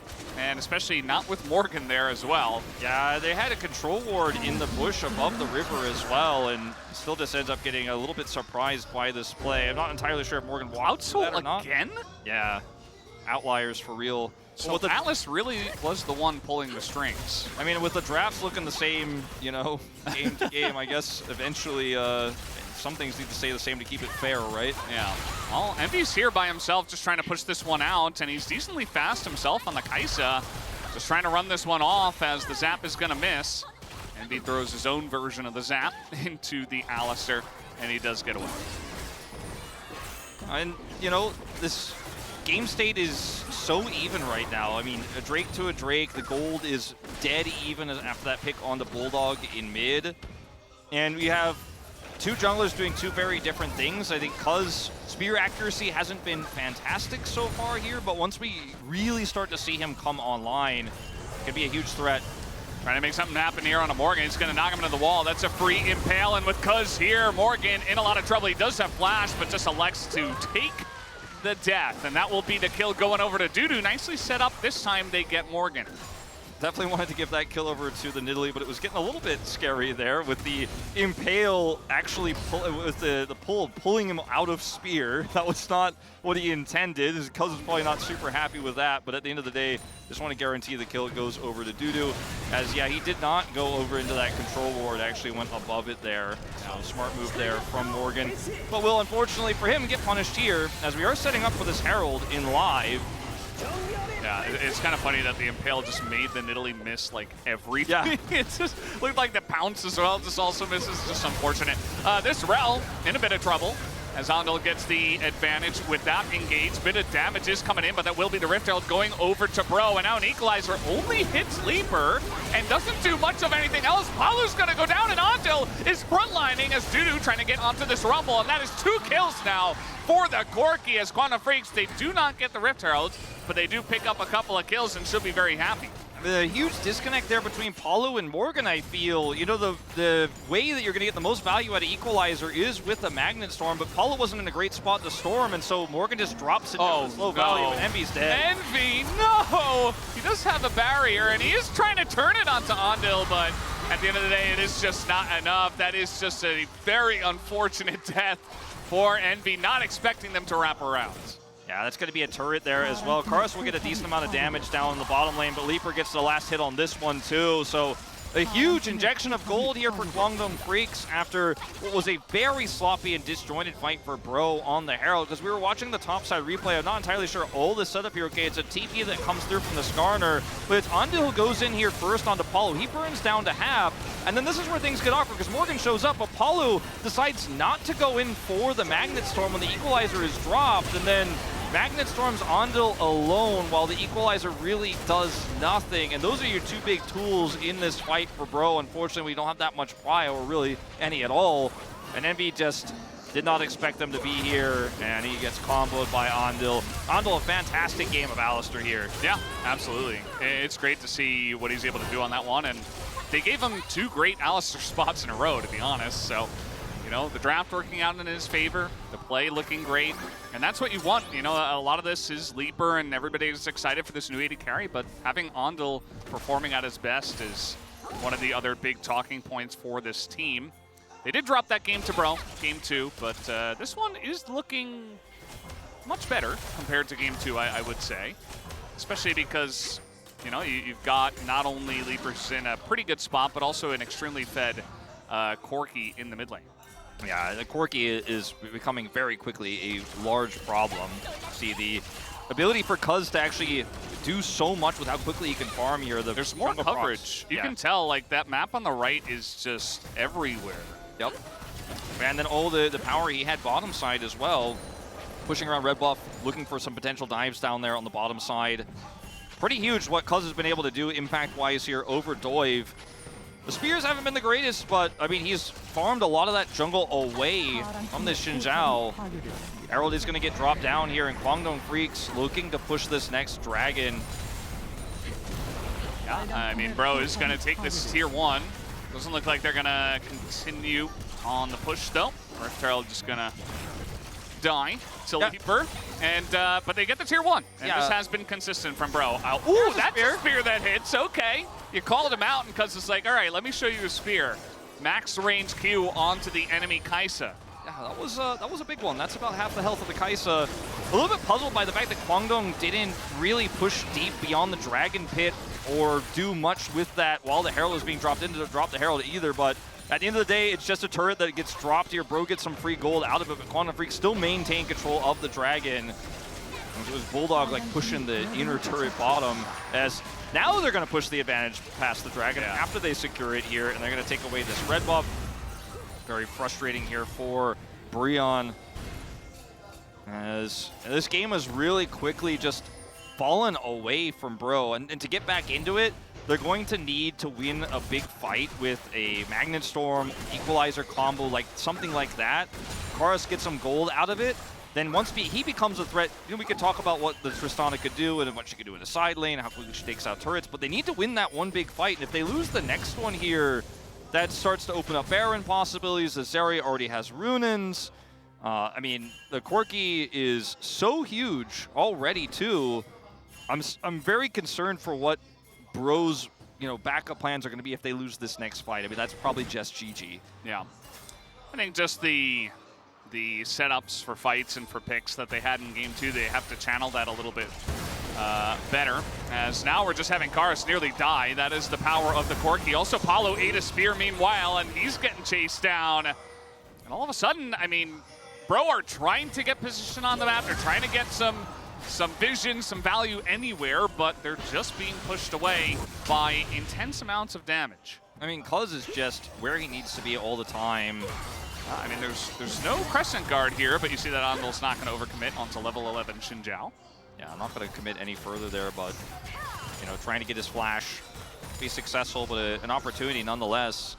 It feels like Cuz, even though his individual mechanics and the spears and stuff haven't been great in terms of, like, the exciting, fun parts of Nidalee, I think, for fans, what he's done on the map, it feels like he's got Bro on the floor and he's got his foot on their neck. Like, he is just constantly applying pressure. He's constantly taking vision away. He's constantly looking to find picks instead of picks. So every time Bro tried to do something proactive on the map, even just trying to shadow for Karis pushing topside, he's there. And he knows about it, and Quantum Freaks are faster on the play each and every time because of it. So he's had a huge impact. Andal's had a fantastic game, peeling for multiple members on his squad. He's had some good engages as well. And I'm just really concerned if Bro can get any sort of pile on the map going into this next Dragon fight, because without it, those Magnet Storms get so much tougher. And their last fight where they tried to equalizer and run in with the Rel was disastrous. Yeah, it was just very disjointed. I mean, they missed everything. The execution was off, communication wasn't there. And was kind of a difficult situation to handle because Morgan just TP'd in. They were doing the Rift Herald at the same time, so definitely a lot of moving pieces that it seems like they just couldn't quite handle. Whereas for Quantum Freaks, it's like, okay, we just move in as a 5 and kind of just make it happen with Skarner following up. Morgan is sitting on almost 2 items here. He's trying to hard farm this out. He will hit level 16. If they can win this next Dragon fight, then he'll have 16 for the follow-up one, right? So I think all it takes is one great combo here from Bro or one big mistake from Kwangdong Freaks, and they can get back into this. But I feel like you only have 1 life left as Bro. You miss this fight, you mess it up, you get wiped one more time, and then there is no coming back. Even though Wombo combo isn't going to be enough at that stage with the lead that Kwangdong will have at that point. They've got a huge Skarner. This Corki does insane damage. His IE is finished already here. So one more shot here. 80 seconds to go on this Dragon, and I don't think that they have the damage with just Flicker Blade, Kraken Slayer. I mean, that's still a lot of damage for Tristana, but it's not enough to try to, do a tricky Baron play. So I think Bro probably better off just grouping for Dragon here and looking to take the fight, get Prio as soon as possible. They have no Prio on Baron, by the way, whatsoever. They don't have any vision anywhere, really. I mean, there's 1 control ward in the red buff jungle. They've got 1 ward down there as well, and that's it. I mean, there's the Scuttle that was taken on the top side. That's it. I mean, that's it. Glad for it. That Scuttle is so valuable because it can't be cleared. Yeah. I do feel like, though, Bro have been good in this series about moving as a squad and keeping Palu safe to make sure we can get some vision, clear it out as a unit. They are carving their little spot of land here. Here we go. I mean, this is the angle. They got the vision. No vision here for Kwangdong. This is the Magnet Storm combo. We've got to see it. For Kwangdong, though, you got to be really careful. Just don't get picked. And just continue to poke because you've got spears, you've got zaps, you've got Corki. So this is what they didn't have last game in these neutrals where they didn't have vision. Now they can change the equation by just setting up for this poke in the neutral. A few spears hit. Kwangdong are like, you have to leave. And now the vision they had is all gone. And the counterplay isn't to just rush Baron now as Bro don't really have an option here. Look at Dudu checking them out. I mean, Dudu just says, you can't do it without me knowing, and Bulldog is going to solo the Dragon. I do feel like, Bro, it is a big part of their playbook, though, and it's almost like they are going back to that as spears are landing now. I mean, we were saying they weren't, but now that he's got a couple items, he's hitting them somehow. Maybe that's helping on the accuracy for some reason. But that's the second Cloud Drake, and now Quantum Freaks are going to start up the Baron.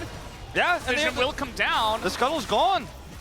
The Scuttle's down, but they will see it with the blue trinket. Bro are going to have to try to get in here, but Palu has no health. He couldn't back. Yeah, I mean, he can get an ult off, but he won't last any longer than that. All right, they want to try to go for the kill instead as Flash on the Impale, and Envy nearly going to go down. That rocket might have gotten the job done, but the engage from Andal is big, going to push them back. Another Flash taken out of the hands of Bro forcefully, and now they're looking at the Baron. This time should be good for them. Yeah, Morgan can't get in there to drop an equalizer. Bro are going to stay. Okay, well, he's going to try. He's got Flash. I mean, the turn is still here. The turn is still here. The equalizer does a pretty good amount of damage, but you don't have any health bars, my dudes. Doiv is going to go down. And Quantum Freaks, I mean, at least that does stop the Baron for now. No, they're going to start it up again. I think they can because they know Equalizer is down now, and they still have vision control. The Nidalee traps are set on both sides. Bro are going to stay again. But they don't have any tools. This time they're going to get totally wrecked. TP from Corki as well. Bulldog's back to full. The engage here. Andal's got his ult, and Palu goes in alone. Immediately just going to go down, and this is just half-hearted at this point. I mean, Envy couldn't even enter the fight. Like, yeah, he had his ult, but never an opportunity, and Leaper is just an assassin on this area at this point. Going to take down Morgan. Everybody else is too low, and they finally stopped the Baron attempt at the very, very least. Yeah, but the cost is quite high. I felt like Bro ran into that last one with a M16, but there were no bullets in the gun. They were like, ah, gotcha! Click, click, click. Yeah. It was a little bit half-hearted. Unfortunately, they had to try to contest this, right? But Paulo is so low. There's just no way, and Dudu's positioning here is fantastic because he denies a Magnet Storm combo from going off. Envy takes so much damage from this extremely fed Corki, and then once Karis is half health, you're like, okay, it's done. Morgan still has Equalizer, so he's thinking, well, they'll stand on it, maybe. But he drops Equalizer, and there's no Magnet Storm, and then Palu goes back in on the third attempt, but there's just no tools anymore. We're not. Please don't show it to me. I don't want to see it anymore. Yeah. We already saw the 5 stages of, of doing Baron in this series, I guess, in this game. And they're just going to stick around. And for Quantum Freaks, they can just stand there. I mean, they have a lot of farm already, although Envy getting in onto Bulldog, who is in a bit of trouble and has to flash away. But the turn coming in, TP now for the side of Kwangdong. Dudu is very tanky, and Doiv in a ton of trouble, just CC'd 100-0, no hope at going for the Crescent Guard as 4 people up against the wall, and Andal, if he had Flashman, that would have been so big. It's still going to be big here. Double kill for Bulldog, looking for a Penta maybe. The Leaper, he just wants to go in. He just wants to win the game. He's going to be taken out, and it's a 3-kill Penta again! A second one in the series, this time for Bulldog. Terry set him up, and he got the last hits, Valdez. He ends up getting a Penta, and sacrifice from Leaper as well. He goes in, he dies, but that chain damage coming through from the Static Shiv and the Runins is enough for Bulldog to get those hits in, and a Penta for the young player does come through. And Bulldog, I gotta say, the situation here, he was given such a huge opportunity to carry this fight. Yeah, he goes half health, but he is just so big, and they wanted to kill him. If they wipe him out there, if they can actually kill him, this fight becomes so much more manageable. But Doiv is out early, and then the chase is on. Leaper very greedy here, but ultimately does a ton. He even eats Morgan's Equalizer again. Could have had a lot more value dropping it on the rest of the team, but Leaper just chipping away here. And look at how much damage Bulldog does so quickly in these low health bars. Look at this. Oh! Yeah, that's gonna feel good. Watch it, watch it. 야, 미드. 아, 없네. 뭐야? 뭐야 이거? What is this? He says. Yeah. That's a pentakill, Bulldog. He didn't even realize. He didn't even realize that he got a penta. He's like, wait, what? Oh, I guess I got a penta. Wow. Yeah, and that's gonna be Baron. Quantum Freaks in a very good spot now. And we all know what poke comps, I mean, this isn't necessarily a poke comp, but there's a decent amount of poke in it, what they can do with Baron and with lane pressure. With all of the Corki Penta, between the Corki Penta and the Cuz early game, I feel like Andal's getting robbed this game, man. Yeah. But you know what? I'm going to vote for him. I'm going to vote for Andal. Please vote for Andal. Justice for Andal, man.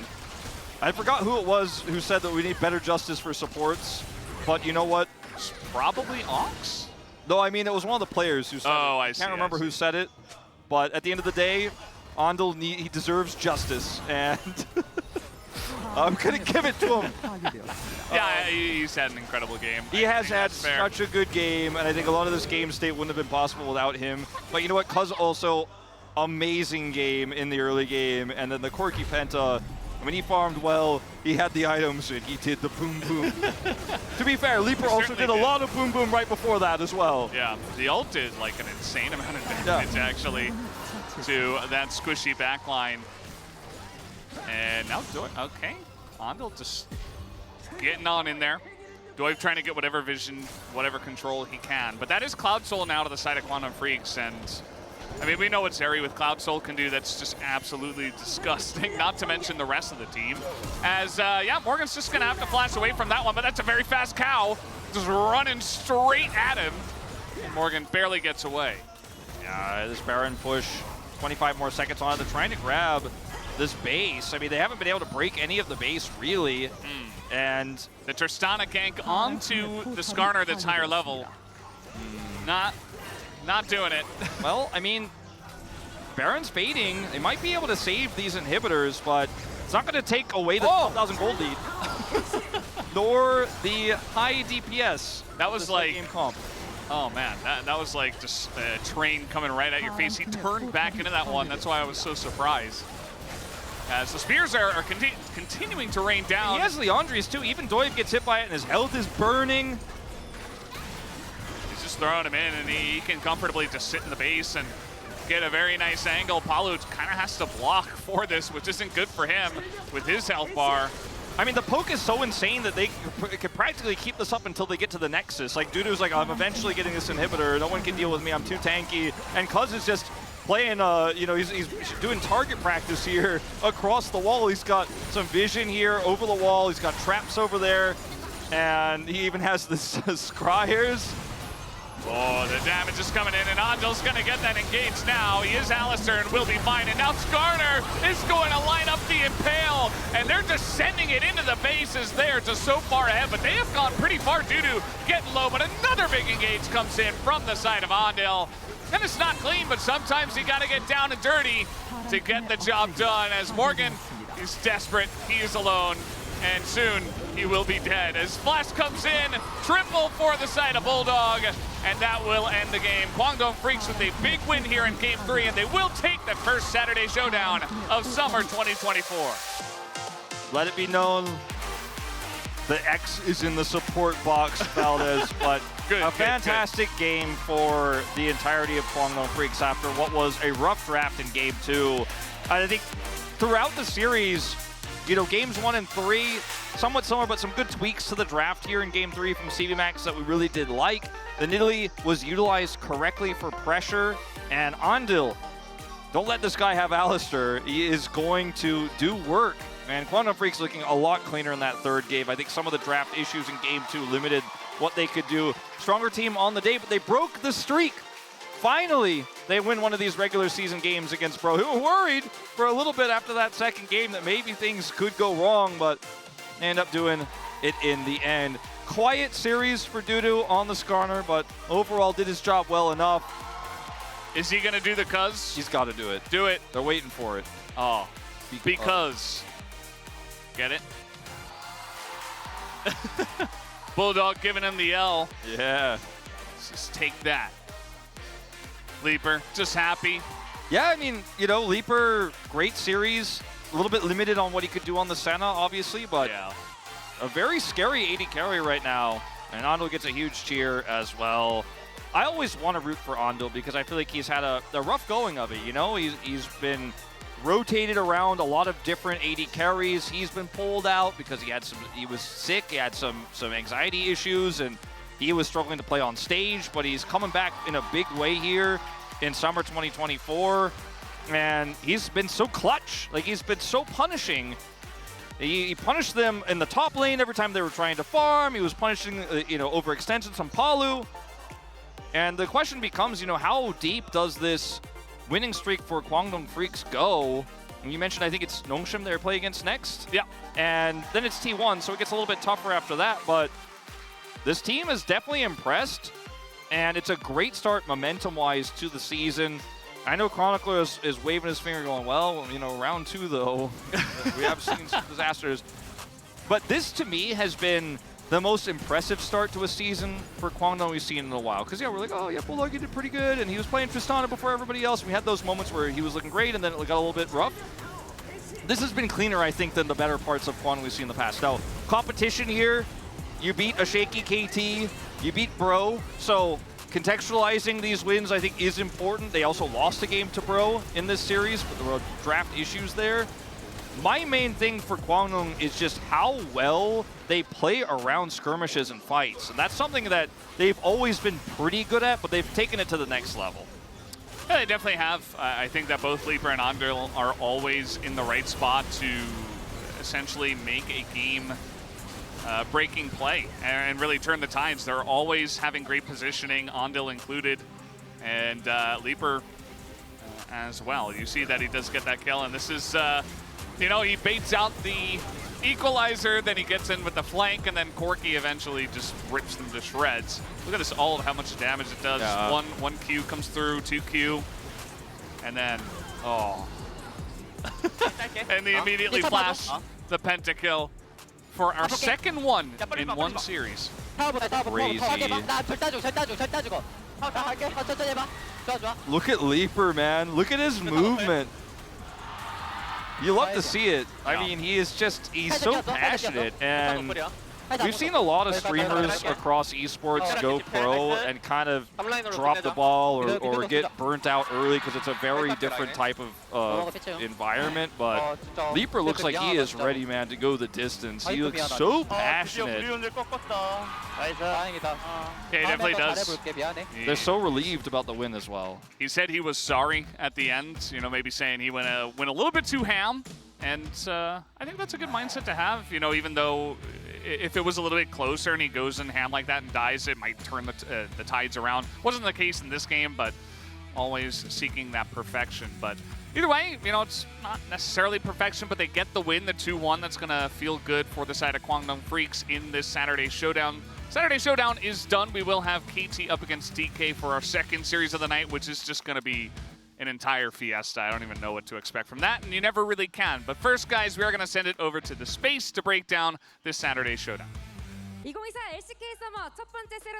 Thank you very much, guys. This is Deer for the POG interview translation, joined by Leaper and Andil on the side of Kwangdong Freaks, who just took down Bro with a 2-1 score.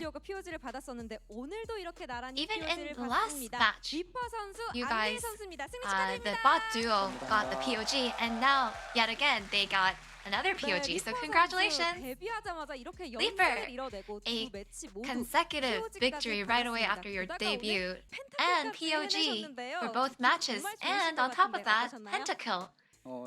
How do you feel? To be honest, for game 1, I was really happy, but I felt like I felt a little bummed out for the games 2 and 3. So overall, I wouldn't say that I'm very satisfied about today's match. And Andil, with today's victory, you got a proper payback for last spring. So how do you feel?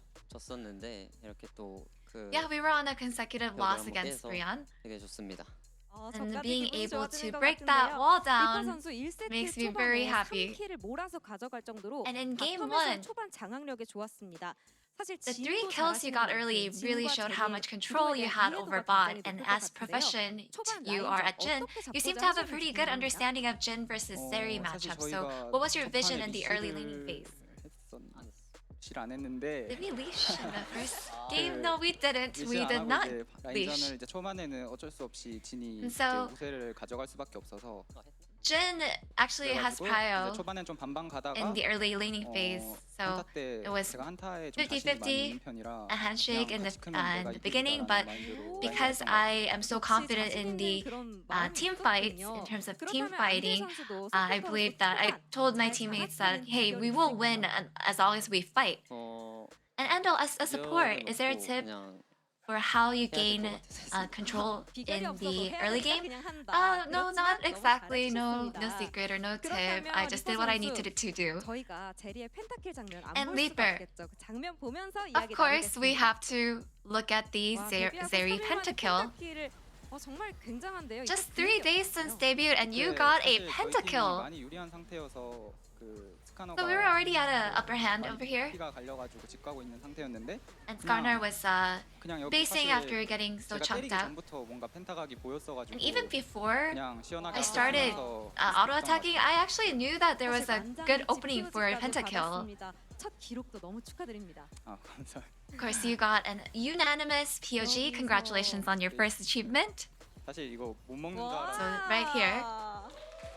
Yeah, I thought I wouldn't get this last kill, but 네, 이렇게 Please give it up for 박스까지 Leaper. 나오고 있는 현장인데요. 2세트부터는 상대가 바텀을 교체하면서 and in game 2, the opponent swapped their bot laner and you faced Envy, who is a pretty familiar face for you. How was it playing against him? 하기 전에 약간 Yeah, Envy before the 얘기도 나누고 match, 그랬는데 사실 MB 선수도 we actually talked a 굉장히 little bit. 잘하고 But 사실 to be honest, LCK MB is a 는 great 원딜 player. 전부 다 잘하는 선수들인 것 같아서 And 사실 in the 누가 LCK, 나오더라도 okay, there are 저는 so 이제 many 제할 good 것만 bot 하자는 laners, so 마인드로 no matter 하게 who 되는데 이제 I get to MB face, 한테 I told myself that I just have to do well no matter what. 아 정말요? 근데 사전 인터뷰에서 MB 선수가 리퍼 선수에게 And being able 이번 to 기회에서 not being able to win 상대가 against 내주겠다. Envy was just 이렇게는 such a 혹시 bummer. And yeah, in the 네, pregame interview, Envy 그래서 mentioned that he 저도 would teach you a 한마디를 lesson. 하긴 Did you 했는데, see? Yeah, 오늘은 I did watch that, and I 솔직히 said 제가 something in 진것 reply 같긴 해요. too. 근데 팀이 But 좀 to be 잘한 것 honest, 같습니다. I'll admit that I 팀이 did 잘해서 lose 이런 against him, 경솔한 but 모습까지 my 보여주셨지만 teammates 그래도 did POG로 so 나와 well 있는 건 리퍼 on my behalf. 선수입니다. 마이크 잡은 김에 한마디 해주시죠. 명준아, But you won in the end, so would you like to say anything to him? Envy, 다음에는 next time, 진짜 제대로 밟아줄게. 와! I will stomp you 이런 properly. 이런 이야기를 해주셨습니다. 좋습니다. 그렇다면 안딜 선수 2세트 패배 후 3세트 And 레드 Andal, 지정을 after the game 2 defeat, you guys picked red side for game 3, so what was the strategy here? It felt like the team was prioritizing Skarner. 저희 팀은 이제 저희 팀 탑은 그냥 뭘 해도 잘해서 As for our top 탑은 in our 신경을 별로 안 team, 쓰고, he actually 이제 does really 좀 well 서로 with any champion, so we don't 구도로 really worry about that. 해가지고 좀 We just 제이파이사 went 조금 for- 정석 구도가 나온 것 같아요. 아 그랬군요. 그렇다면 안딜 선수 We just went for something that we're confident in, the matchup that we were confident in. That's why we ended up with a Seri Kaisa matchup. 고민하는 모습이 보였어요. 어떻게 나온 픽인지 And so 궁금합니다. in Andal's Alistair We Trust, we saw you wavering your pick, so how did you end up locking him in? 그냥 좀 뭐 있나 보고 있었어요. Yeah, we were actually pretty sure on certain with the pick, but 사실 교전 때마다 you know, I just took my time. I was stalling a little bit. 할 때마다 좋은 모습이 나오는 것 같아요. And the way you fearlessly engaged was quite impressive. 아쉬운 것도 많았지만 일단 저희가 좀 Yeah, there were 또 some 저희 주장님 places 또 where 호세형이 it left a 좀 lot to be 사실 desired, 도전 but 같은 걸 할 때 자신감을 좀 많이 불어줘가지고 그래서 좀 더 자신 있게 할수 because 있었던 것 같습니다. our team captain, he's actually the one who actually gives us a lot of confidence, and with his leadership, we were able to pull off such a good result today. 막으면 되는데 이런 취업풀까지 보였는데요. 감독님도 출사표에서 작년부터 OK저축은행을 이기지 So even your head coach also mentioned how your team never defeated OK Savings Bank 3 on last season. So and that the new player will give the team the energy to break down the wall, and it looks like he has high expectation of you. So do you think you met his expectations? 두 명인 느낌이거든요. 저도 이제 I feel like for me, a head coach, I have two head coaches. 감독님도 저를 많이 챙겨 주셔가지고 사실 멘탈적으로 CV Max is also one of them, 멘탈이 but 나갈만한 상황에서도 둘이서 잘 저를 다독여줘가지고 사실 제가 여기서 나이가 I 많은 feel like 편인데 even in moments 지급은 where 약간 I 막내 취급을 would 받는 것 mental boom, 같아가지고 I feel like there are 약간 so many 건드리려면 resources 약간 around me that 자신감이 있어야 keep 되는 my 것 mental 같은데 fortitude 그래서 그런 부분에서 많이 on 도움이 되는 것 ground. 같아요. So 게임도 많이 배우고. 그렇다면 I think the biggest issue that I have with is the confidence. So I think we have enough support around me that actually keeps my confidence 사랑해. standing as well. Would you like to say anything to him then? 사랑한다고 이렇게 I love you. 말씀하셨습니다. 이렇게 해서 한 경기에서 펜타키를 2번이나 하는 기록을 세우면서 단독 1위에 오른 광동 프릭스입니다. the 다음 대결 상대는 Two 몽시인데요. pentacles in 3연승을 one 향한 match. 각오한 Kwangdong 말씀씩 Freaks has the sole 부탁드리겠습니다. position of rank 1 in the standings. 오늘 And with your 펜타키를 next 하긴 opponent 했지만 being 이 Nongshim, what are your 바텀, goals? 아니 원딜은 약간 부족한 부분이 좀 보였던 것 같아서 그런 거 잘 I feel like 보완해가지고 we showed 원심 때 our 잘할 수 있도록 moments where we 열심히 were lacking in the 준비해보겠습니다. bot lane.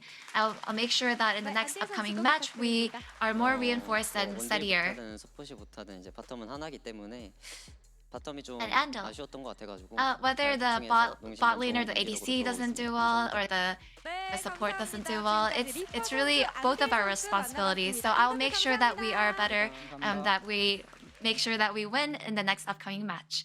And that's the end of the interview with Libra and Endel of Kwangdong Freaks, and back to the space.